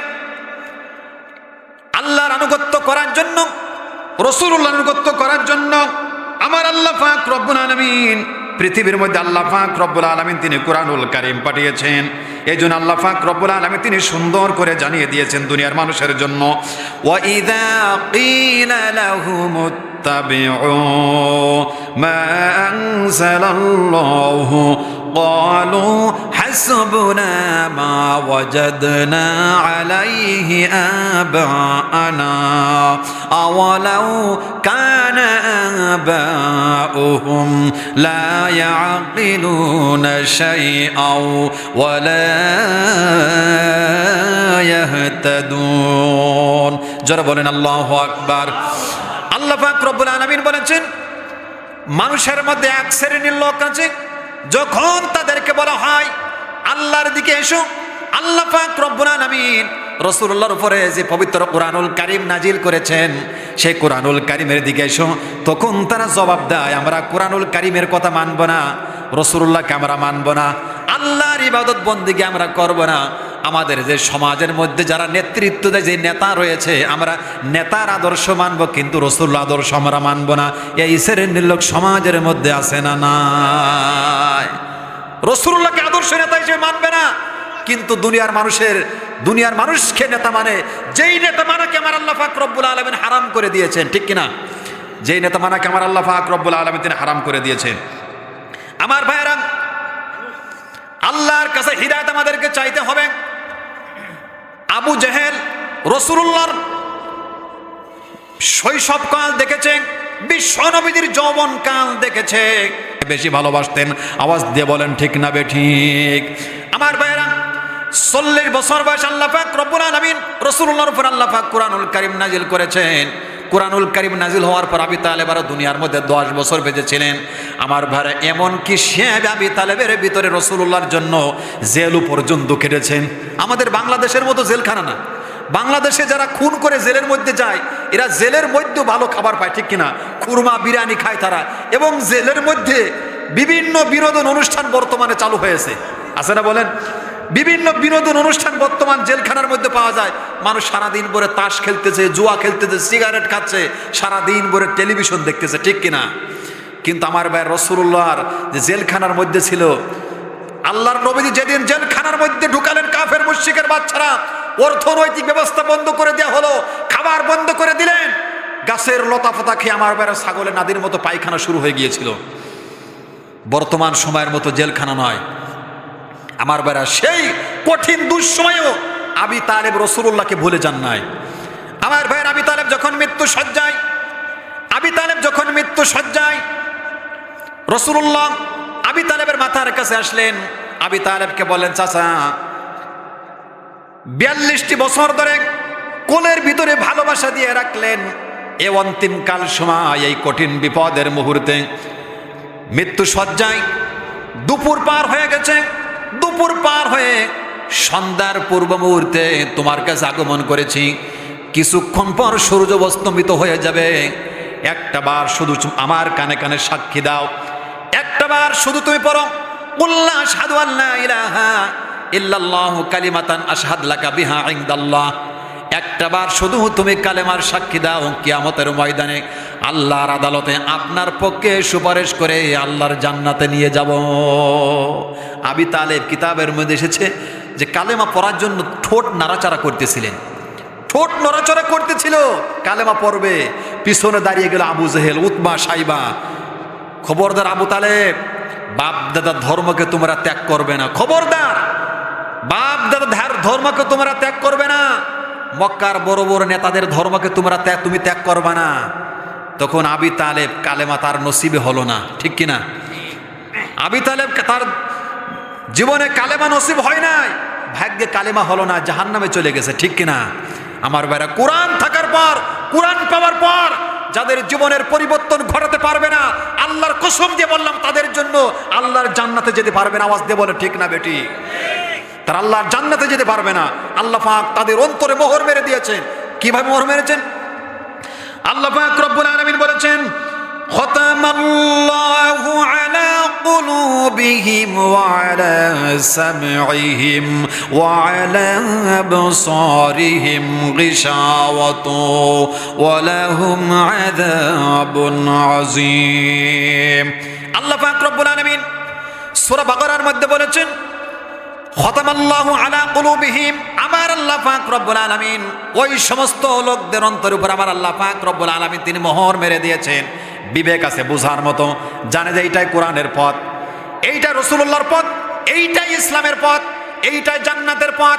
এই ইসলাম পালন করলে, কুরআনুল কারীমের নিয়ম নীতি পালন করলে আল্লাহর জান্নাতে যাব, বোঝার মতো বিবেক আছে আমার ভাইরা। কিন্তু বিবেকটা ইসলামের জন্য ব্যবহার করতে পারে না, কথা বলে না? এই বিবেকটা ইসলামের জন্য ব্যবহার করতে পারে না, বিবেকটা আল্লাহর কুরআনুল কারীমের জন্য ব্যবহার করতে পারে না। আল্লাহ পাক রব্বুল আলামিন তাদের অন্তর উপর আল্লাহ তাআলা মোহর মেরে দিয়েছেন। ওয়া আলা সামিইহিম, আল্লাহ পাক রব্বুল আলামিন তাদের শ্রবণ শক্তির উপর আল্লাহ তাআলা তিনি মোহর মেরে দিয়েছেন। ওয়া আলা আবসারিহিম, আল্লাহ পাক তাদের চোখের উপর আল্লাহ তাআলা তিনি মোহর মেরে দিয়েছেন। এইটা কোরআনের রাস্তা, ওইটা হলো মসজিদ। হেঁটে হেঁটে আল্লাহর ঘর মসজিদে যাওয়া লাগবে। ভালো কিছু দেখার পরেও বিবেক দিয়ে কল্পনা করতে পারে না আমার ভাইরা, আল্লাহ পাক রব্বুল আলামিন তাদের অন্তর উপর আল্লাহ তাআলা আবরণ লাগিয়ে দিয়েছেন, মোহর লাগিয়ে দিয়েছেন। বলেন নাউজুবিল্লাহ। আমার ভাইরা, মুসলমানরা কান খাড়া করে শুনবেন, ইসলাম পাওয়ার পর, কোরআন পাওয়ার পর, জান্নাতের রাস্তা দেখানোর পরেও যদি তারা ইসলামকে যদি চিনতে না পারে, দিনকে যদি চিনতে না পারে, আমার ভাইয়েরা, আল্লাহ পাক রব্বুল আলামিন তাদেরকে কঠিন শাস্তির ব্যবস্থা করে দেবেন। তাবুক যুদ্ধে ঘোষণা হলো, আমার ভাইয়েরা কান খাড়া করে শুনবেন। তাবুক যুদ্ধে বিশ্ব নবীজি সাহাবীদেরকে বলেন, আমার সাহাবীরা, তাবুকের ময়দানে, জিহাদের ময়দানে, তাবুকের যুদ্ধে অংশগ্রহণ করা লাগবে। বিশ্ব নবী জনাবে মুহাম্মদুর রাসূলুল্লাহ সাল্লাল্লাহু আলাইহি ওয়াসাল্লাম স্বয়ং নিজে তিনি তাবুকের ময়দানে গেলেন। আমার ভাইয়েরা, রাসূলুল্লাহ যখন তাবুকের ময়দানে গেলেন, রোমানরা যখন সংবাদ পেল বিশ্ব নবীজি সাহাবীদেরকে নিয়ে তাবুকের ময়দানে উপস্থিত হয়েছেন, আল্লাহ পাক রব্বুল আলামিন বিনা যুদ্ধে, আমার ভাইরা, আল্লাহ পাক তাবুক যুদ্ধ বিজয় করে দিলেন। যারা বলেন সুবহানাল্লাহ। রাসূলুল্লাহ যখন তাবুকের ময়দান থেকে বাড়িতে আসলেন, মদিনায় যখন ফিরে আসলেন, বিশ্ব নবীজি সাহাবীদেরকে বললেন, হে আমার সাহাবীরা, কোন কোন সাহাবী তাবুকের ময়দানে যাও নাই, কি জন্য আমাকে অনুসরণ করো নাই? আমার ভাইরা, কেউ কেউ বলতেছে, ইয়া রাসূলুল্লাহ, আমার পেটে ব্যথা ছিল, এই জন্য তাবুকের ময়দানে যেতে পারি নাই। আবার কেউ কেউ বলতেছেন, ইয়া রাসূলুল্লাহ, আমি অসুস্থর মধ্যে ছিলাম, আমার জ্বর হয়েছিল, এই জন্য তাবুকের ময়দানে যেতে পারি নাই। আমাদের মধ্যে দেখবেন এমন কিছু লোক আছে, যখন বলা হয়, ভাই আসুন আমরা আল্লাহর জমিন, আল্লাহর দিন প্রতিষ্ঠা করি, আমরা ইসলামের পক্ষে থাকি, দিনের পক্ষে আসি, আমার বেলা তখন বলে, আমার বড় ছেলে কেবল অনার্স মাস্টার্স পড়তেছে, ডিগ্রি পড়তেছে, ঢাকা বিশ্ববিদ্যালয় পড়তেছে, তার একটা চাকরি বাকরি, একটা ভবিষ্যৎ আছে, আমি যদি তোমাদের সাথে আল্লাহর দিন প্রতিষ্ঠার জন্য যদি তোমাদের সাথে আমি যদি সময়টা কাটাই, তাহলে আমি চিহ্নিত হয়ে যাব। এই টাটকা নির্ভেজাল শয়তান, টাটকা নির্ভেজাল শয়তান চিহ্নিত হয়ে যাবে। আল্লাহর দিন প্রতিষ্ঠা করতে গেলে সমাজে চিহ্নিত হয়ে যাবে। আল্লাহ বলেছেন, আমিও তোকে চিহ্নিত করে কিয়ামতের ময়দানে জাহান্নামের কাতারে দাঁড় করিয়ে তোকে জাহান্নামে নিক্ষেপ করব, তোকে আমি জাহান্নামে নিক্ষেপ করব। আমার ভাইয়েরা, রাসূলুল্লাহ বলেন, কারা কারা তাবুকের ময়দানে যাও নাই? কাব বললেন, ইয়া রাসূলুল্লাহ, আমি তাবুকের ময়দানে যেতে পারি নাই। রাসূলুল্লাহ বললেন, কাব, কি জন্য তাবুকের ময়দানে যাও নাই? আমার ভাইরা, কাব রাদিয়াল্লাহু তাআলা তিনি বললেন, ইয়া রাসূলুল্লাহ, যাব করে আমি তাবুকের ময়দানে যেতে পারি নাই। হেলাল ইবনে উমাইয়া, কি জন্য তাবুকের ময়দানে যেতে পারো নাই? হেলাল ইবনে উমাইয়া বলছেন, ইয়া রাসূলুল্লাহ, মৌলিক মানবিক কারণে তাবুকের ময়দানে যেতে পারি নাই। মুরার ইবনে রাবিয়া, কি জন্য তাবুকের ময়দানে যাও নাই? তিনি বললেন, ইয়া রাসূলুল্লাহ, যাব করে তাবুকের ময়দানে যেতে পারি নাই। আল্লাহ নবীজি ঘোষণা করে, আমার সাহাবীরা, এই তিনজন সাহাবী, যেই তিনজন সাহাবী, কাব বিন মালিক, হেলাল ইবনে উমাইয়া, মুরারা ইবনে রাবিয়া, এই তিনজন সাহাবী বদরের ময়দানে জিহাদ করার জন্য গিয়েছিল, তলোয়ার ধরেছিল। কিন্তু রাসূলুল্লাহ বললেন, তাবুকের ময়দানে যাওয়া লাগবে, কিন্তু তিনজন সাহাবী রাসূলুল্লাহর আদর্শ অনুসরণ করে নাই, রাসূলুল্লাহর কথাকে অমান্য করলো। বিশ্ব নবী জনাবে মুহাম্মদুর রাসূলুল্লাহ সাল্লাল্লাহু আলাইহি ওয়াসাল্লাম বলেন, আমার সাহাবীরা, আজকের থেকে এই তিনজন সাহাবীর সাথে কথা বন্ধ, কেউ কথা বলবে না তিনজন সাহাবীর সাথে। হে আমার সাহাবীরা, শুধু তাই নয়, এই তিনজন সাহাবীর সাথে কোনো কথাবার্তা বলা যাবে না, সালাম দেওয়া যাবে না, সালাম দিলে উত্তরও দেওয়া যাবে না, এক জায়গায় বসাও যাবে না। আমার ভাইয়েরা, তিনজন সাহাবী বড় সমস্যার ভিতরে পড়ে গেলেন। আমার ভাইয়েরা, কাব বিন মালিক বলেন, আমার কাছে মনে হলো আল্লাহর প্রশস্ত জমিনটা সংকীর্ণ হয়ে গেছে, কি করলাম, কি ভুল কাজ করলাম। বিশ্ব নবী তাবুকের ময়দানে যাওয়ার জন্য বলেছিলেন, কি জন্য তাবুকের ময়দানে গেলাম না? আমার ভাইয়েরা, কাব বিন মালিক বলেন, আমার কাছে মনে হলো আল্লাহর এই প্রশস্ত জমিনকে আল্লাহ পাক রব্বুল আলামিন তিনি সংকীর্ণ করে দিয়েছেন। আমার ভাইয়েরা, কাব বিন মালিক বলেন, সাহাবীদেরকে সালাম দিয়ে কোনো সাহাবীরা সালামের উত্তর দেয় না, কোনো সাহাবী কথাবার্তা বলে রসুলকে সালাম দিয়ে রাসূলুল্লাহ সালামের উত্তর দেয় না। যে রাসূলুল্লাহর পিছনে নামাজ আদায় করতাম, নামাজ পড়া থেকে বঞ্চিত হলাম, সাহাবীদের সাথে দেখা করতে বঞ্চিত হয়ে গেলাম, না জানি মরে যাই নাকি। আমার ভাইয়েরা আত্মহারা হয়ে পড়লেন। কাব বিন মালিক বললেন, আমি এক পর্যায়ে আত্মহত্যা করার জন্য সিদ্ধান্ত নিলাম। সাহাবীদেরকে সালাম দিই, সাহাবেরা সালামের উত্তর দেয় না। রাসূলুল্লাহকে সালাম দিই, বিশ্ব নবীজি সালামের উত্তর দেয় না। এই জীবনে আমি আর রাখবো না, এই জীবনে আমি আর রাখবো না, জীবনে আর রাখবো না। আত্মহত্যা করার জন্য সিদ্ধান্ত নিলাম। কাব বিন মালিক বলেন, আমি পাহাড়ের উপরে উঠলাম। পাহাড়ের উপরে যখন আত্মহত্যা করার জন্য সিদ্ধান্ত নিলাম, মনে মনে চিন্তা করলাম, আমি এক সময় কাফের ছিলাম, জাহান্নাম থেকে বাঁচার জন্য রাসূলুল্লাহর হাতে কালেমা পড়ে মুসলমান হয়ে গেছি। আমি যদি আত্মহত্যা করি তাহলে তো সেই জাহান্নামে যাব। কাব বিন মালিক বলেন, আমি পাহাড় থেকে নেমে আসলাম। পাহাড় থেকে নেমে আসার পর আমার চাচাতো ভাই আব্দুল্লাহর কাছে চলে গেলাম। আব্দুল্লাহর কাছে গিয়ে বললাম, বাল্য জীবনের বন্ধু, তোমার সাথে আমি অনেক সময় কাটিয়েছি, তুমি শুধুমাত্র একটা বার বলো আমি রাসূলুল্লাহকে ভালোবাসি কিনা। আমার ভাই আব্দুল্লাহ কোনো উত্তর দেয় না। এক পর্যায়ে আব্দুল্লাহ বলে, আমার কাছ থেকে তুমি চলে যাও, আল্লাহু আ'লাম রাসূলু, তুমি রাসূলকে ভালোবাসো কিনা আল্লাহ এবং তার রাসূলই ভালো জানেন। আমার ভাইরা, একদিন চলে যায়, 2 দিন চলে যায়, সপ্তাহ পর সপ্তাহ চলে যায়, কোন সাহাবী কথা বলে না। রাসূলুল্লাহর পিছনে নামাজ আদায় করতো। আমার আল্লাহ পাক রব্বুল আলামিন ঈমানটাকে মুলতবি করে দিলেন, ঈমানকে কেটে দিলেন। নামাজ পড়লেও কবুল হবে না, ইবাদত বন্দেগী করলেও কবুল হবে না। কি জন্য, কোন কারণে? বিশ্ব নবীজি বলেছিলেন তাবুকের ময়দানে যাওয়া লাগবে, রাসূলুল্লাহকে নেতা হিসেবে গ্রহণ করে নাই। আমার আল্লাহ পাক রব্বুল আলামিন ওহী নাজিল করে তাদের ঈমানকে মুলতবি করে দিলেন। একদিন 2 দিন চলে গেল, 40 দিন যখন হয়ে গেল, আমার ভাইয়েরা, আমার আল্লাহ পাক রব্বুল আলামিন আবার নতুন করে ওহী নাজিল করে দিলেন। জিবরিল আমিনকে বিশ্ব নবীজির কাছে পাঠিয়ে দিলেন। জিবরিল আমিন এসে বলতেছেন, ইয়া রাসূলুল্লাহ, আল্লাহ পাক রব্বুল আলামিন ঘোষণা করে দিয়েছেন আজকের থেকে ওই 3 জন সাহাবীর স্ত্রী ওই 3 জন সাহাবীর সাথে একসাথে রাতে বিছানায় থাকতে পারবে না। সহজ না কঠিন? জোরে বলেন। দুনিয়ার মানুষকে নেতা হিসেবে মানা যাবে? কথা বলে না, মানা যাবে? আমার ভাইয়েরা, রাসূলুল্লাহ বললেন, কাব বিন মালিক, হেলাল ইবনে উমাইয়া, মুরার ইবনে রাবিয়া, আজকের থেকে বিছানায় স্ত্রীদের সাথে থাকাকে আমার আল্লাহ পাক রব্বুল আলামিন তিনি হারাম করে দিয়েছেন। আমার ভাইয়েরা, মুরারা ইবনে রাবিয়ার স্ত্রী বলে, রাসূলুল্লাহ, আমার স্বামীর বয়স প্রায় 80 বছর মতো হয়ে গেছে, সঠিকভাবে ওযু করতে পারে না, ওযুর পানিটা পর্যন্ত সঠিকভাবে নিতে পারে না, আমি কি তার খেদমত করব না? বিশ্ব নবী জনাবে মুহাম্মদুর রাসূলুল্লাহ সাল্লাল্লাহু আলাইহি সাল্লাম বললেন, হ্যাঁ, ওযুর পানি দিবা, স্বামীর খেদমত করবা, কিন্তু রাত্রি এক বিছানায় থাকতে পারবা না।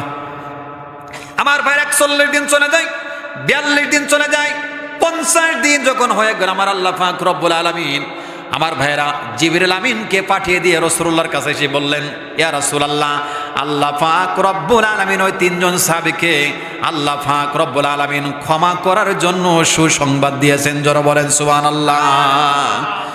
বিশ্বনবী 3 জন সাহাবীকে ডাকলেন, আমার সাহাবী কাব কোথায়, হেলাল ইবনে উমাইয়া কোথায়, মুরারা ইবনে রাবিয়া কোথায়? 3 জন সাহাবী রাসূলুল্লাহর কাছে আসলেন।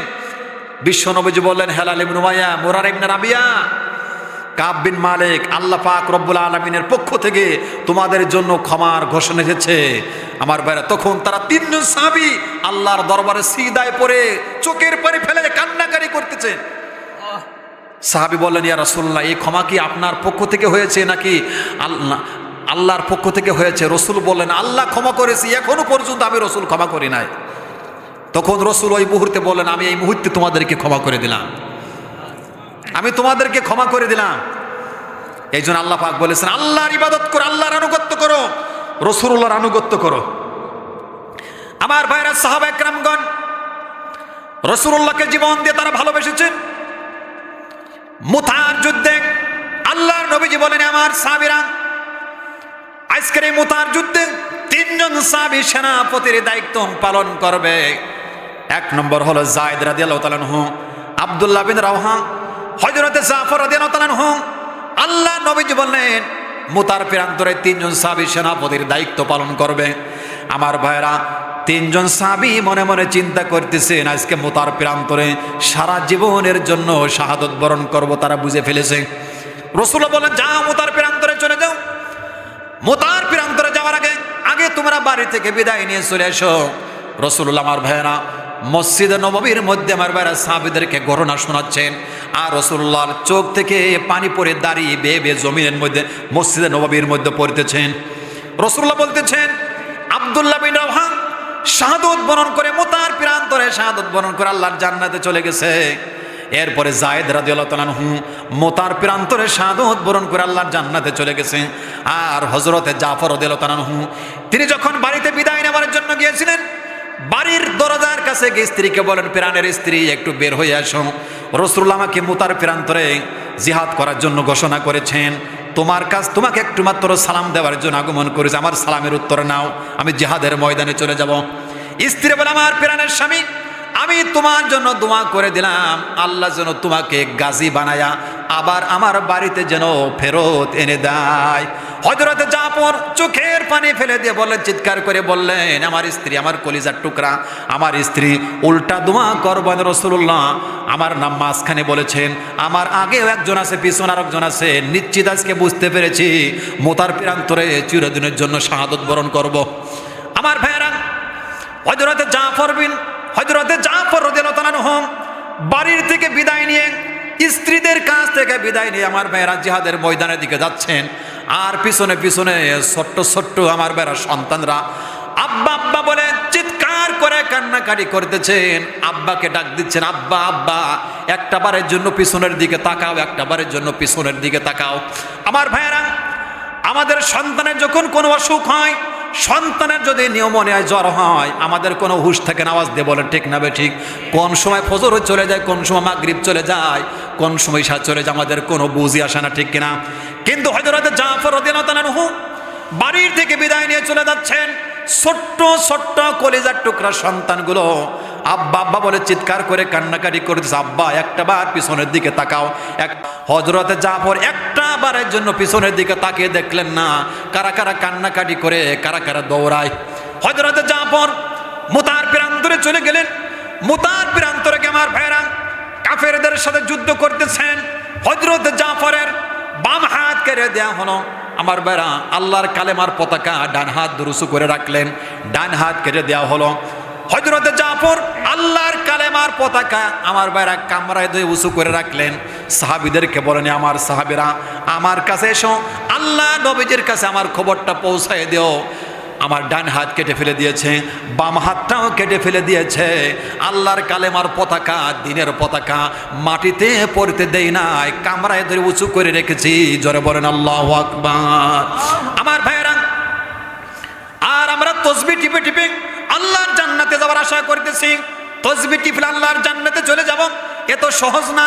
আমার আল্লাহ পাক রব্বুল আলামিন তিনি বলেছেন, ওয়া ইয ক্বালা রাব্বুকা লিল মালাইকাতি ইন্নী জাইলুন ফিল আরদি খলিফা ক্বালু আতাজআলু ফিহা মান ইউফসিদু ফিহা ওয়া ইয়াসফিকুদ দিমাআ ওয়া নাহনু নুসাব্বিহু বিহামদিকা ওয়া নুকদ্দিসু লাকা ক্বালা ইন্নী আ'লামু মা লা তা'লামুন।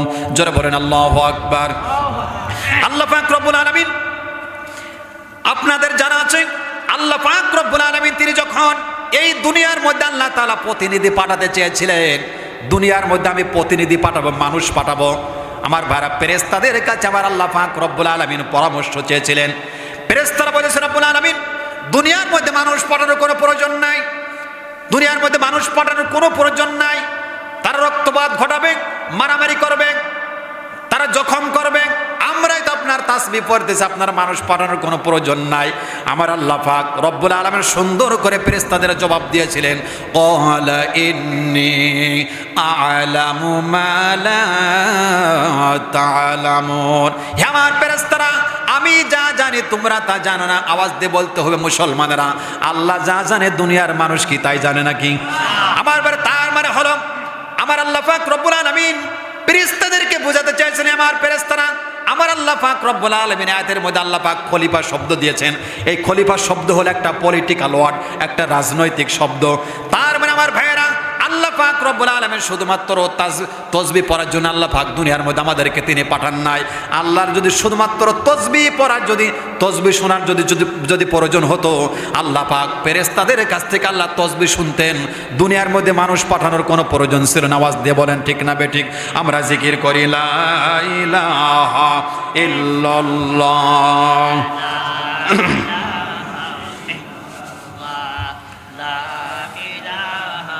ইল্লাল্লাহ লা ইলাহা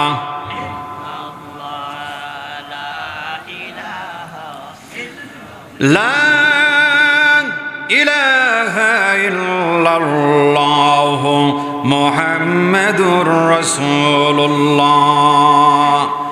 যে আল্লাহ পাক রব্বুল আলামিন তিনি আমাদেরকে সৃষ্টি করেছেন, যে মানুষ এক ফোঁটা পানি তৈরি করতে পারে না, সে মানুষ আল্লাহর আইন তাদের কাছে পছন্দ হয় না। যে মানুষ এক ফোঁটা রক্ত বানাতে পারে না, রক্ত তৈরি করতে পারে না, মানুষ তুমি মানুষের গোলামি করো, আল্লাহর আইন তোমার কাছে পছন্দ হয় না। তুমি কি মানুষ? যে মানুষ তুমি অক্সিজেন তৈরি করতে পারো না, দুনিয়ার মানুষের আইন তোমার কাছে ভালো লাগে, আল্লাহর আইন তোমার কাছে পছন্দ হয় না, ঠিক কিনা? হে মানুষ, তোমার কাছে আল্লাহর আইন তোমার কাছে পছন্দ হয় না, ব্রিটিশের নোংরা আইন তোমার কাছে পছন্দ হয়, আল্লাহর আইন তোমার কাছে ভালো লাগে না। আল্লাহর আইন তোমার কাছে কোর্ট কাছারিতে ভালো লাগে না, অথচ কোর্ট কাছারিতে যত আইন আছে সব হলো ব্রিটিশের আইন, ডোনাল্ড ট্রাম্পের আইন, নরেন্দ্র মোদীর আইন। আওয়াজ দিয়ে বলেন ঠিক না বেঠিক? ওই আইন আমাদেরকে পছন্দ হয় না, অথচ আল্লাহ পাক আমাদেরকে সুন্দর করে আদর করে মোহব্বত করে আল্লাহ পাক দুনিয়াটাকে আমাদের জন্য নির্ধারণ করে দিলেন। বান্দা, সামান্যতম একটু সময় দিলাম, দুনিয়াতে পরীক্ষা দিবা, এই পরীক্ষায় যারা উত্তীর্ণ হবা তারাই আল্লাহর জান্নাতে যাবা। এই জন্য আল্লাহ পাক রব্বুল আলামিন তিনি বলেছেন, إنا خلقنا الإنسان من نطفة أمشاج نبتليه فجعلناه سميعا بصيرا। যারা বলেন আল্লাহু আকবার। আল্লাহ পাক রব্বুল আলামিন বলেছেন, নিশ্চয় আমি মানুষকে মিলিত শুক্রবিন্দু সবাইকে এক ফোঁটা নাপাক পানি, যে এক ফোঁটা নাপাক পানির মধ্যে বিজ্ঞান বলেছে 30 লক্ষ শুক্রাণু থাকে। আওয়াজ দিয়ে বলতে হবে, কত লক্ষ শুক্রাণু থাকে? বিজ্ঞান বলেছে এক ফোঁটা নাপাক পানির মধ্যে 30 লক্ষ শুক্রাণু থাকে। আমার আল্লাহ পাক রব্বুল আলামিন সমস্ত শুক্রাণুগুলোকে আমার আল্লাহ পাক রব্বুল আলামিন নেগেটিভ করে দিয়ে আমার ভাইরা পুরুষের শুক্রাণু আর মায়ের ডিম্বাণু দুইটাকে আমার আল্লাহ পাক রব্বুল আলামিন এক জায়গায় করে আল্লাহ পাক মায়ের রেহেমের মধ্যে আল্লাহ পূর্ণ একটা মানুষ তৈরি করে দেয়। যারা বলেন সুবহানাল্লাহ। কারণটাকে আল্লাহ পাক কি জন্য দুনিয়াতে আমাদেরকে পাঠালেন? আল্লাহ পাক কি জন্য দুনিয়াটাকে আমাদের জন্য নির্ধারণ করে দিলেন? আমার ভাইয়েরা, আল্লাহ পাক বলেছেন মিন্না বেতানিহি হো বান্দা, আমি আল্লাহ পাক এই জন্য তোমাদেরকে দুনিয়ার মধ্যে পাঠালাম, দুনিয়াটাকে নির্ধারণ করে দিলাম। আল্লাহর পরীক্ষা দেওয়া লাগবে। কার পরীক্ষা? আল্লাহর পরীক্ষা দেওয়া লাগবে। সামিআম বাসীরা, শ্রবণ শক্তি দিলাম, চক্ষু দিলাম। হো বান্দা, আল্লাহর কোরআনুল কারীম তেলাওয়াত করবা, মসজিদের মিনার থেকে যখন তোমার কানে আজানের ধ্বনি পৌঁছায় যাবে, দুনিয়ার সমস্ত কাজকর্ম হারাম করে দিয়ে আল্লাহর ডাকে সাড়া দিয়ে আল্লাহর দরবারে সিজদায় পড়ে যাবা। আমার আল্লাহ পাক বললেন, হো দুনিয়ার মানুষেরা, এই যে চোখ দুইটা নিচু কেন, চোখ দুইটা নিচু কেন? আমার আল্লাহ পাক রব্বুল আলামিন কপালটা উঁচু করে দিলেন, নাকটা বাঁশির মতো আমার আল্লাহ পাক লম্বা করে দিলেন। আমার ভাইয়েরা, আমার আল্লাহ পাক রব্বুল আলামিন তিনি জানেন আমার বান্দার পা দিয়েছে দুইটা, হাঁটতে গেলে আছাড় খাবে, মূল্যবান সম্পদ হারিয়ে ফেলবে। আমার আল্লাহ পাক রব্বুল আলামিন কপালটা উঁচু করে দিলেন, নাকটা বাঁশির মতো আমার আল্লাহ পাক রব্বুল আলামিন তিনি লম্বা করলেন। চোখ দুইটা আমার আল্লাহ পাক রব্বুল আলামিন গর্তের ভিতরে করে দিলেন। মানুষ বাইসাইকেল চালাবে, মোটর সাইকেল চালাবে, অ্যাক্সিডেন্ট করবে, নাক কেটে রক্ত বের হয়ে যাবে, কপাল কেটে রক্ত হয়ে যাবে। আমার আল্লাহ পাক রব্বুল আলামিন চোখ দুইটা গর্তের ভিতরে রাখার কারণে আমার আপনার জীবনের সবচাইতে মূল্যবান সম্পদ হেফাজত করেছে, ঠিক কিনা? আচ্ছা বলেন তো, আমার আল্লাহ যদি চোখ দুইটা গর্তের ভিতরে না দিয়ে যদি কপালের উপরে দিতেন, কথা বলে না, যদি কপালের উপরে দিতেন তাহলে কি অবস্থা হতো? আমার ভাইয়েরা, কোন মানুষ যদি এই দুনিয়াতে 100 বছর পর্যন্ত যদি জীবিত থাকে, কোন ব্যক্তি যদি বাজার থেকে 10 কেজি গরুর গোশত কেনে অথবা 10 কেজি ছাগলের গোশত কেনে, আমার ভাইয়েরা 10 কেজি ছাগলের গোশত 10 কেজি গরুর গোশত কিনে যদি পানির মধ্যে যদি ভিজিয়ে রাখে ওই গোশত খেতে অবশ্যই মজা লাগবে। কথা বলে না, মজা লাগবে? পচে যাবে, নষ্ট হবে, ঠিক কিনা?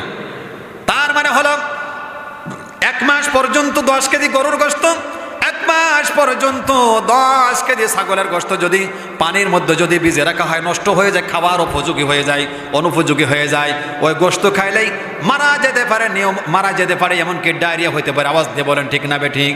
কিন্তু আমার ভাইরা, আমার আপনার মুখের ভিতরে আমার আল্লাহ পাক রব্বুল আলামিন, একটা মানুষ যদি 100 বছর পর্যন্ত দুনিয়ার মধ্যে বেঁচে থাকে, আমার ভাইরা মুখের ভিতরে আমার আল্লাহ পাক এমন একটা জিহ্বা দিয়েছেন, যেই জিহ্বাটা সব সময় পানির ভিতরে থাকে, লালাযুক্ত থাকে, জিহ্বাটা পচে যায়, নষ্ট হয়ে যায় না।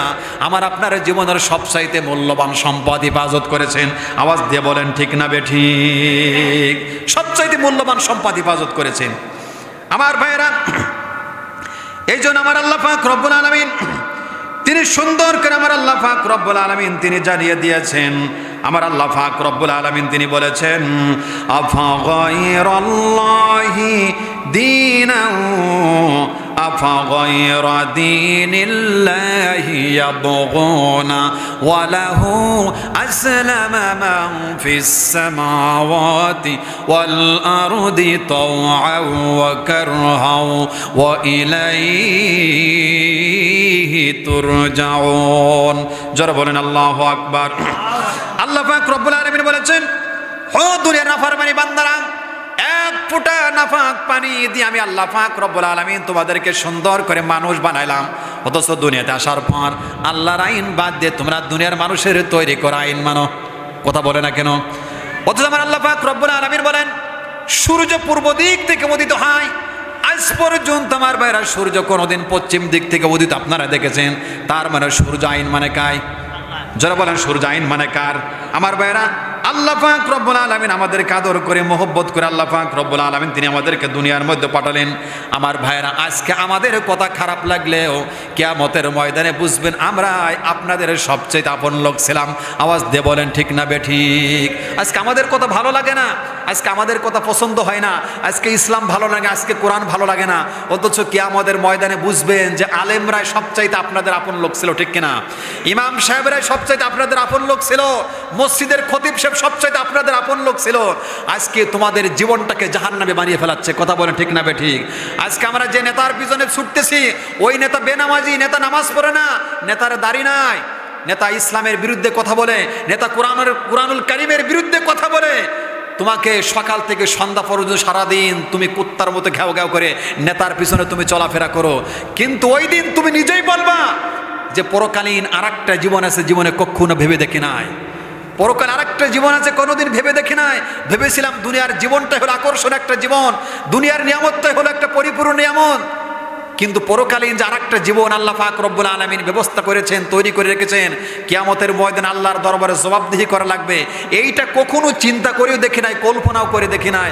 সেই দিন তারা নিজেরাই বলবে, ওয়াকালু লাউ কুন্না নাসমাউ আও নাকিলু মা কুন্না ফি আসহাবিস সাঈর।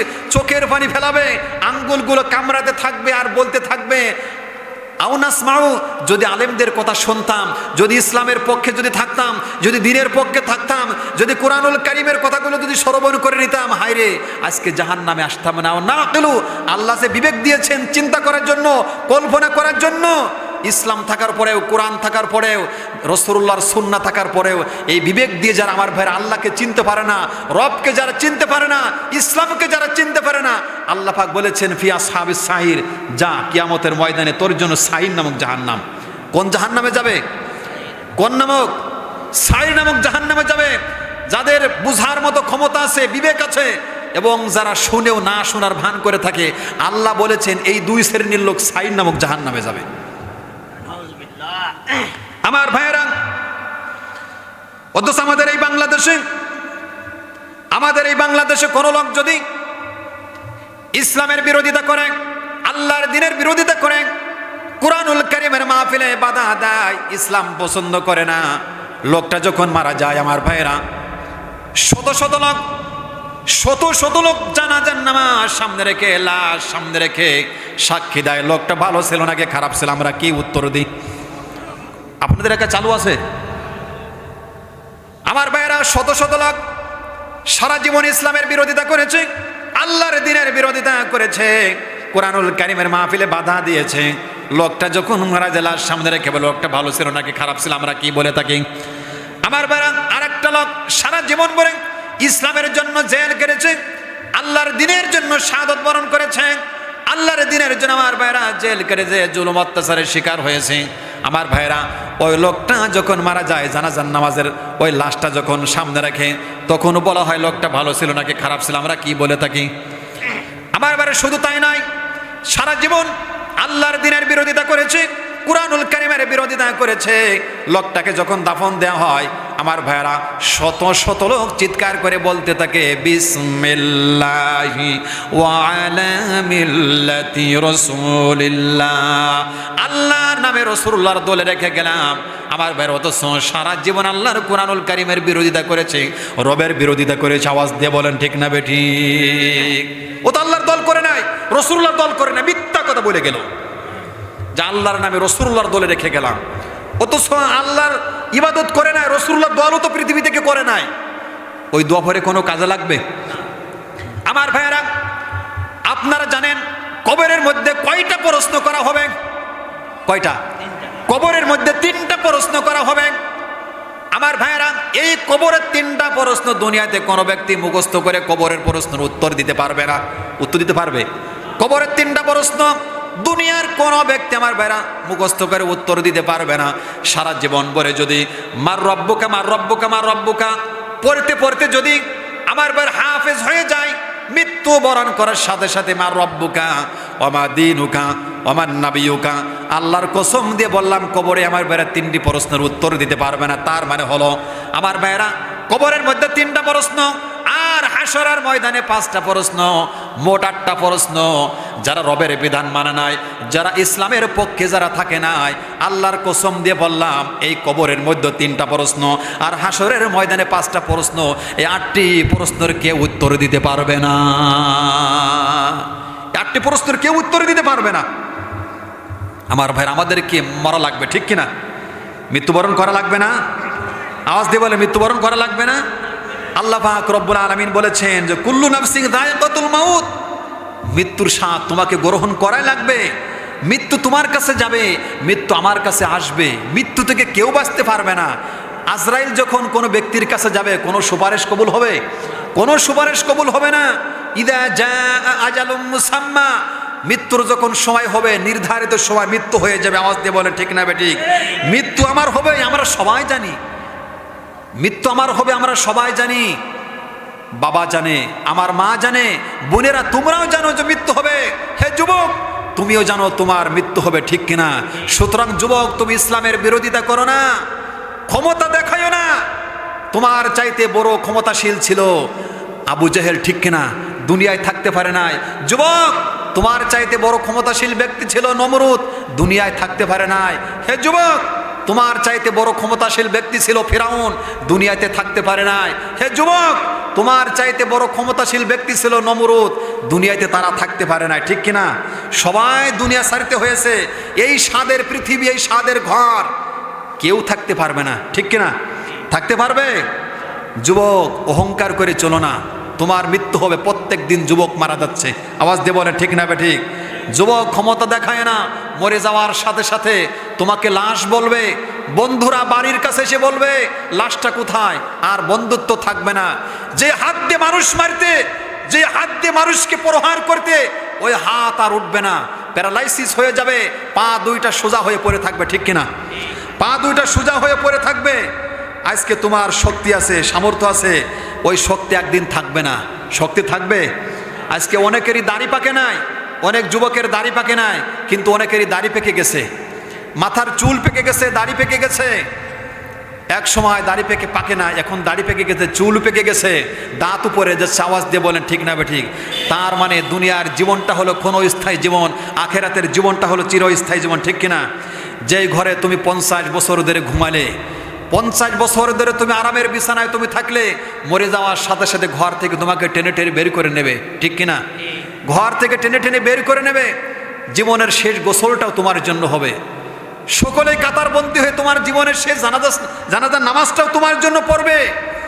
সবাই একা একা তোমাকে এমন একটা জায়গায় নিয়ে যাবে, খাটে বহন করে এমন একটা জায়গায় তোমাকে নিয়ে যাবে, একা একা জায়গায় তোমাকে ফেলে আসবে, আলো নাই, বাতাস নাই, কোনো এসি নাই, ঠিক কিনা? আলো আছে নাকি? বাতাস আছে বলেন? আলো নাই, বাতাস নাই, একা একা রেখে সবাই বাড়িতে চলে আসবে। আমার ভাইরা, সন্তানগুলো বাড়িতে চলে আসবে। যদি সন্তান আগে চলে যায়, মা নিজের বাড়িতে এসে বাড়িতে ঘুমাবে। কেউ কারোর জন্য নয়, কেউ কারোর জন্য নয়। আমার ভাইরা, দুনিয়াতে লক্ষ টাকার খাটে আপনি ঘুমান, দুনিয়াতে লক্ষ টাকার খাটে ঘুমান, কিন্তু এমন একটা খাটে, এমন একটা জায়গায় তোমাকে নিয়ে যাওয়া হবে যেখানে কোনো আলো নাই, বাতাস নেই, অন্ধকার জায়গায়, যেখানে কোনো খাট নাই। আওয়াজ দিয়ে বলেন ঠিক না বেঠিক? মৃত্যু হবে, মৃত্যু তোমাকে হবে। মৃত্যুর বাহানা করো, চিন্তা করো যুবক, তুমি চিন্তা করো। মৃত্যু এমন একটা জিনিস, স্ত্রীর কাছ থেকে বিদায় করে দেয়, ঠিক কিনা? মৃত্যু এমন একটা জিনিস, স্বামীর কাছ থেকে স্ত্রী কেড়ে নিয়ে চলে যায়। আমার ভাইয়েরা, মৃত্যু এমন একটা জিনিস, সন্তানগুলো এতিম করে দেয়, ঠিক কিনা? মৃত্যু এমন একটা জিনিস, সন্তানের লাশ বাবার কাঁধে উঠে যায়, কথা বলে না? সন্তানের লাশ বাবার কাঁধে উঠে যায়। মৃত্যু এমন একটা জিনিস, কোটি টাকার শোকের বাড়িতে থাকতে দেয় না। থাকা যাবে? আল্লাহর পক্ষ থেকে নোটিশ আসলে আমাদের সকলকে চলে যাওয়া লাগবে। আওয়াজ দিয়ে বলেন ঠিক না বেঠিক? আমার মা বোনেরা এসেছে, মা বোনেরা আছে, মাহফিলে আছে। আমার মা বোনদের জন্য আমি একটা হাদিস পড়েছি, মা বোনদের জন্য সংক্ষিপ্ত কিছু কথা বলে ইনশাল্লাহ আমার আলোচনা শেষ করে দেবো। কিন্তু দুঃখের বিষয়, আমার ভাইরা কান খাড়া করে শুনবেন, আমার মা বোনদের মধ্যে কিছু ফরমালি রোগ আছে, কিছু ক্যান্সার রোগ আছে। ক্যান্সার বোঝেন তো? ক্যান্সার রোগের কি ক্যান্সার আছে বলেন? কথা বলে না? বলবো? রাগ করতেছেন আপনারা? শক্তি সামর্থ্য থাকা সত্ত্বেও তারা বসে বসে নামাজ পড়ে, কথা বলে না? আচ্ছা, কার কার স্ত্রী একটু বসে বসে নামাজ পড়ে, দু একজন দেখান তো, কার কার স্ত্রী বসে বসে নামাজ পড়ে? আরে মেয়ে, আমারটাই তো বসে বসে নামাজ পড়ে অনেক সময় দেখি, আপনাদের তো দূরের কথা। আর একটা ক্যান্সার, সেটা হলো জোহরের নামাজ ঠেলে ঠেলে আসরের মধ্যে নিয়ে যায়, আর আসরের নামাজ ঠেলে ঠেলে তারা মাগরিবের মধ্যে নিয়ে যায়, কথা বলে না? আছেন এমন? বলেন। আল্লাহ পাক রব্বুল আলামিন বলেছেন, ফাওয়াইলুল লিল মুসাল্লিন আল্লাযীনা হুম আন সালাতিহিম সাহুন। জোরে বলেন আল্লাহু আকবার। আল্লাহ পাক রব্বুল আলামিন এখানে ওয়াইল শব্দ ব্যবহার করে দিয়েছেন। ওয়াইল মানে দোজখ, ওয়াইল মানে জাহান্নামের উপত্যকা। আল্লাহ পাক রব্বুল আলামিন তিনি পবিত্র কুরআনুল কারীমের মধ্যে আমার আল্লাহ পাক রব্বুল আলামিন 40 জায়গা আল্লাহ পাক ওয়াইল নামক শব্দ দিয়েছেন। কতবার? এই কুরআনুল কারীমের মধ্যে আমার আল্লাহ পাক রব্বুল আলামিন 40 জায়গা আল্লাহ পাক ওয়াইল নামক শব্দ দিয়েছেন। আর 8 শ্রেণীর লোক আমার বেড়া ওয়াইল নামক জাহান্নামে যাবে। কয় শ্রেণীর লোক? 8 শ্রেণীর লোক আল্লাহ কুরআনুল কারীমের মধ্যে বলে দিয়েছেন। 8 শ্রেণীর লোক ওয়াইল নামক জাহান্নামে যাবে। তার ভিতর তারা যারা নামাজের ব্যাপারে উদাসীনতা করে, বলেন নাউজুবিল্লাহ। যারা নামাজের ব্যাপারে উদাসীনতা করে, জোহরের নামাজ ঠেলে ঠেলে আসরের মধ্যে নিয়ে যায়, আসরের নামাজ ঠেলে ঠেলে মাগরিবের মধ্যে নিয়ে যায়, আছে না বলেন? এমন মা বোন আছে না বলেন? আমার ভাইয়েরা, অথচ আল্লাহর বক্তব্য কি? আমার আল্লাহ পাক রব্বুল আলামিন কত সুন্দর করে তিনি জানিয়ে দিয়েছেন, ইন্নাস সালাতা কানাত আলাল মুমিনিনা কিতাবাম মাওকুতা। যারা বলেন আল্লাহু আকবার। আল্লাহ পাক রব্বুল আলামিন তিনি বলেছেন, অবশ্যই নিশ্চয় আল্লাহ পাক ওয়াক্ত মতো, সময় মতো নামাজ পড়াকে আল্লাহ ফরজ করে দিয়েছেন। যারা বলেন সুবহানাল্লাহ। এই জন্য সময় মতো, ওয়াক্ত মতো আমাদেরকে নামাজ পড়া লাগবে। আওয়াজ দিয়ে বলেন ঠিক না বেঠিক? আমার বারে, কিন্তু শীতের সময় তো নামাজ আদায় করে আমাদের জন্য কষ্ট হয়, কষ্ট হয় না বলেন? কিন্তু রাসূলুল্লাহ বলেছেন যে মুমিনদের জন্য শীতের মৌসুমটা হলো বসন্তের কাল। সুবহানাল্লাহ বলবেন না? মুমিনদের জন্য শীতের মৌসুমটা হলো বসন্তের কাল। রাসূলুল্লাহ বসন্তের কাল কি জন্য বললেন? যখন কঠিন শীত পড়ে, আমার ভাইয়া রাসূলুল্লাহ বলেছেন যে তখন ইমানদার মুমিন বান্দাদের জাহান্নাম সম্পর্কে অন্তরের ভিতরে জাগরিত হয় যে জাহান্নামের শাস্তি কত বড় শাস্তি, ঠিক কিনা? এই জন্য রাসূলুল্লাহ বলেছেন যে শীতের মৌসুমটা হলো মুমিনদের জন্য বসন্তের কাল। এই জন্য রাসূলুল্লাহ বলেছেন, মান সাল্লা বারদাইন, মান সাল্লা বারদাইন আদখালাহুল্লাহুল জান্নাহ। রাসূলুল্লাহ বলেছেন, যে ব্যক্তি 2 শীতের নামাজ আদায় করবে, বিশ্ব নবীজি বলেছেন আমার আল্লাহ পাক রব্বুল আলামিন তাদেরকে আল্লাহর জান্নাত দান করবেন। যারা বলেন সুবহানাল্লাহ।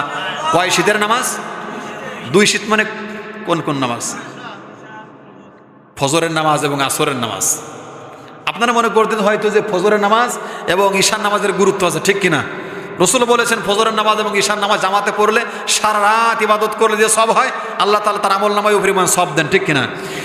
কিন্তু আমার ভাইয়েরা, রসুল সাল্লাল্লাহু আলাইহি ওয়াসাল্লাম বলেছেন, আল্লাহ নবীজি বলেছেন, মান সাল্লা বারদাইন, যে ব্যক্তি 2 শীতের নামাজ আদায় করবে, 1 নম্বর হলো ফজরের নামাজ আর 2 নম্বর হলো আসরের নামাজ।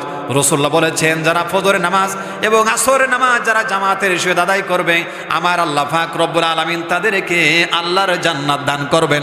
জোরে বলেন সুবহানাল্লাহ। আমার ভাইরা, তার কারণটা কি? রাসূলুল্লাহ 2 ওয়াক্ত নামাজের মধ্যে কি জন্য জান্নাতের ঘোষণা দিলেন? বিশ্ব নবীজি বলেছেন, আমার ভাইরা, রাত যখন আমার ভাইরা শেষের দিকে চলে যায়, শীতের তীব্রতা বেড়ে যায়, বান্দা ঠান্ডা পানিতে ওযু করে শীতের তীব্রতাকে অপেক্ষা করে বিছানাকে হারাম করে দিয়ে বান্দা যখন ঠান্ডা পানি দিয়ে ওযু করে যখন ফজরের নামাজে যখন সিজদায় পড়ে যায়, আমার আল্লাহ পাক রব্বুল আলামিন ওই ফজরের নামাজের মধ্যে আল্লাহ জান্নাতের ঘোষণা দিয়েছেন। জোরে বলেন সুবহানাল্লাহ। বান্দা যখন ফজরের নামাজ শেষ হয়ে যাবে, কেউ ভ্যান চালাবে, রিক্সা চালাবে, কেউ অটো চালাবে, কৃষি ক্ষেত্রে বান্দা তুমি কাজকর্ম করবা, অফিস আদালতে কাজকর্ম করবা, সারাদিন যখন তুমি কাজকর্ম করতে করতে বান্দা যখন বিকাল হয়ে যাবে, বান্দা তুমি কৃষি ক্ষেত্রে কাজকর্ম করেছো, শরীরটা দুর্বল হয়ে গেছে, সারাদিন তুমি অটো চালিয়েছো, ভ্যান চালিয়েছো, রিক্সা চালিয়েছো, তোমার শরীরটা দুর্বল হয়ে গেছে। অফিস আদালতে বান্দা তুমি কাজকর্ম করেছো, বান্দা তোমার শরীরটা দুর্বল হয়ে গেছে, আমার আল্লাহ পাক রব্বুল আলামিন ওই মুহূর্তে আমার আল্লাহ পাক রব্বুল আলামিন তিনি ঘোষণা করেছেন, হাফিজু আলাস সালাওয়াতি ওয়াস সালাতিল বুসতা ওয়া কুমু লিল্লাহি কানিতিন।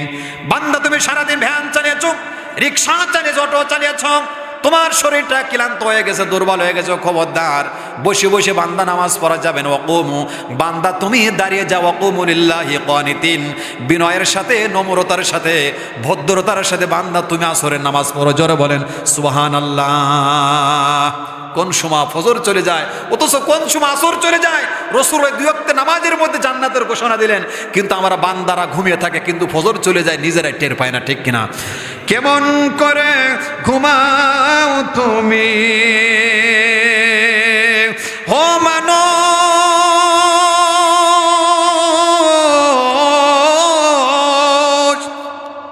কেমন করে ঘুমাও তুমি ফজর করে কাজা,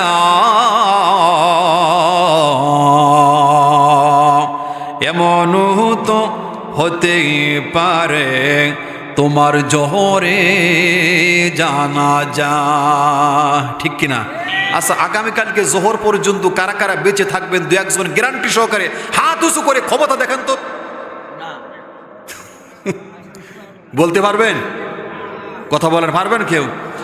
আসবে মরণ কখন কোথায়, আসবে মরণ কখন কোথায় কারো জানা নাই। জানাজার নামাজের আগে নামাজ পড়ো ভাই, জানাজার নামাজের আগে নামাজ পড়ো ভাই। রুকুকারীর সাথে আল্লাহ রুকু করতে বলে, এখন কি কাজে বিবর বলো না তাহলে। দিলটা ডুবাও তিলাওয়াতে নেকি আয়াতে আয়াতে, দিলটা ডুবাও তিলাওয়াতে নেকি আয়াতে আয়াতে, কথা বলো রবের সাথে নামাজে দাঁড়ায়া। তোমার জানাজার নামাজের আগে নামাজ পড়ো ভাই। আসবে মরণ কখন কোথায়, আসবে মরণ কখন কোথায় কারো জানা নাই। জানাজার নামাজের আগে নামাজ পড়ো ভাই। পড়বেন তো? কেমন করে ঘুমাও তুমি হো মানুষ,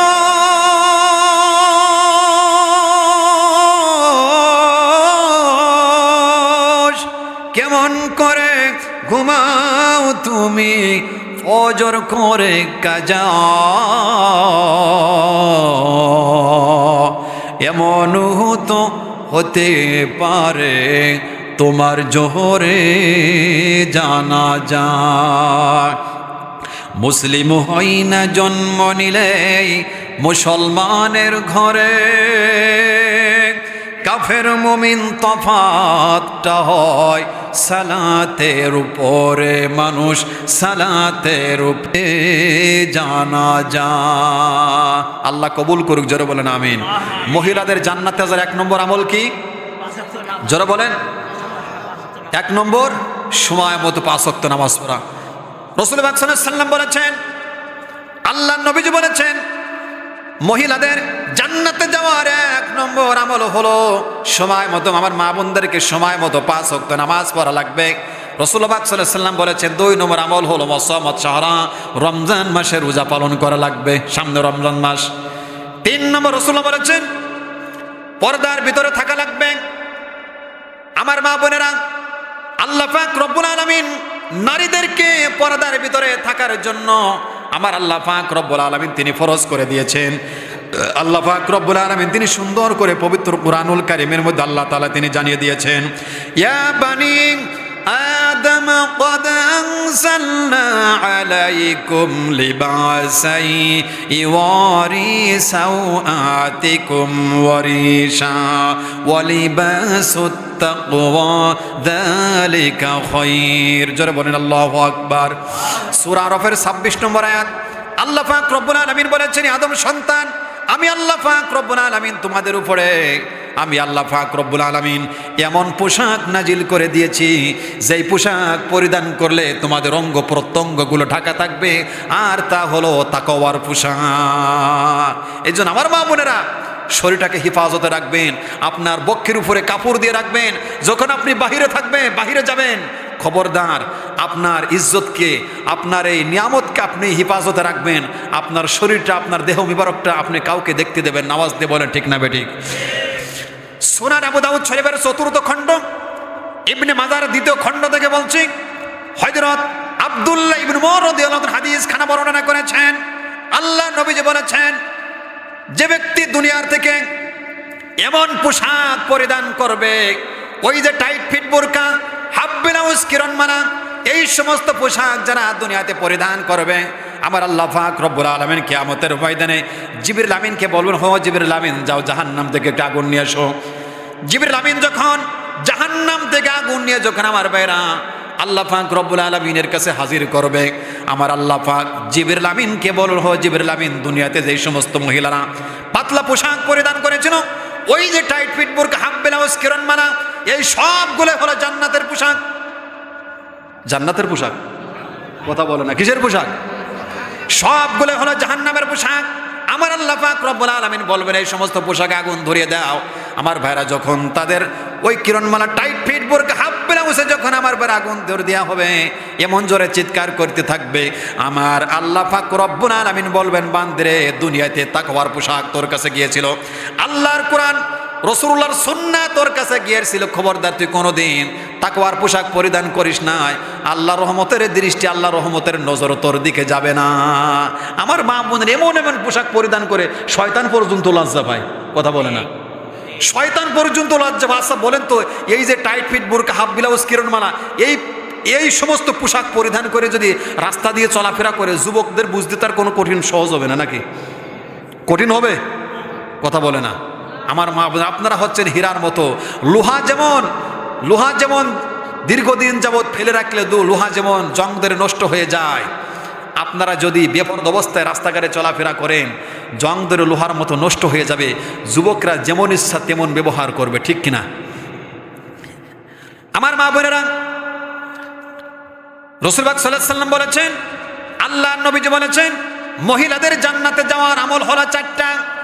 1 নম্বর হলো আমার মা বোনদের সময় মতো 5 ওয়াক্ত নামাজ পড়া লাগবে। 2 নম্বর রাসূলুল্লাহ বলেছেন রমজান মাসের সিয়াম পালন করা লাগবে। আর 3 নম্বর বিশ্ব নবীজি বলেছেন মহিলাদেরকে পর্দার ভিতরে থাকা লাগবে। আর 4 নম্বর রাসূলুল্লাহ বলেছেন স্বামীর খেদমত করা লাগবে। আমার মা বোনেরা, স্বামী হলো আপনাদের কাছে সবচাইতে বড় একটা নিয়ামত। এই নিয়ামতকে আপনারা খবরদার খেয়ানত করবেন না। যত প্রকার খেদমত করা দরকার স্বামীকে খেদমত করেন, শ্বশুর শাশুড়িকে খেদমত করেন, আমার আল্লাহ পাক রব্বুল আলামিন তিনি খুশি হয়ে যাবেন। ঘরটাকে আল্লাহ পাক মহব্বত দিয়ে আল্লাহ তাআলা পরিপূর্ণ করে দেবে। আওয়াজ দিয়ে বলেন ঠিক না বে ঠিক? রাসূলুল্লাহ বলেছেন এই দুনিয়াতে আল্লাহ ছাড়া অন্য কোনো দরবারে যদি সিজদা দেওয়ার হুকুম থাকতো তাহলে বলা হতো তোমরা তোমাদের স্বামীর পায়ে সিজদা করো। এই জন্য সেজে গুজে স্বামীকে দেখান, পরপুরুষকে দেখায় মজা মারবেন না, ভ্যান চালক রিক্সা চালককে দেখায় মজা মারবেন না, ওই রাস্তার যুবকদেরকে দেখায় মজা মারবেন না।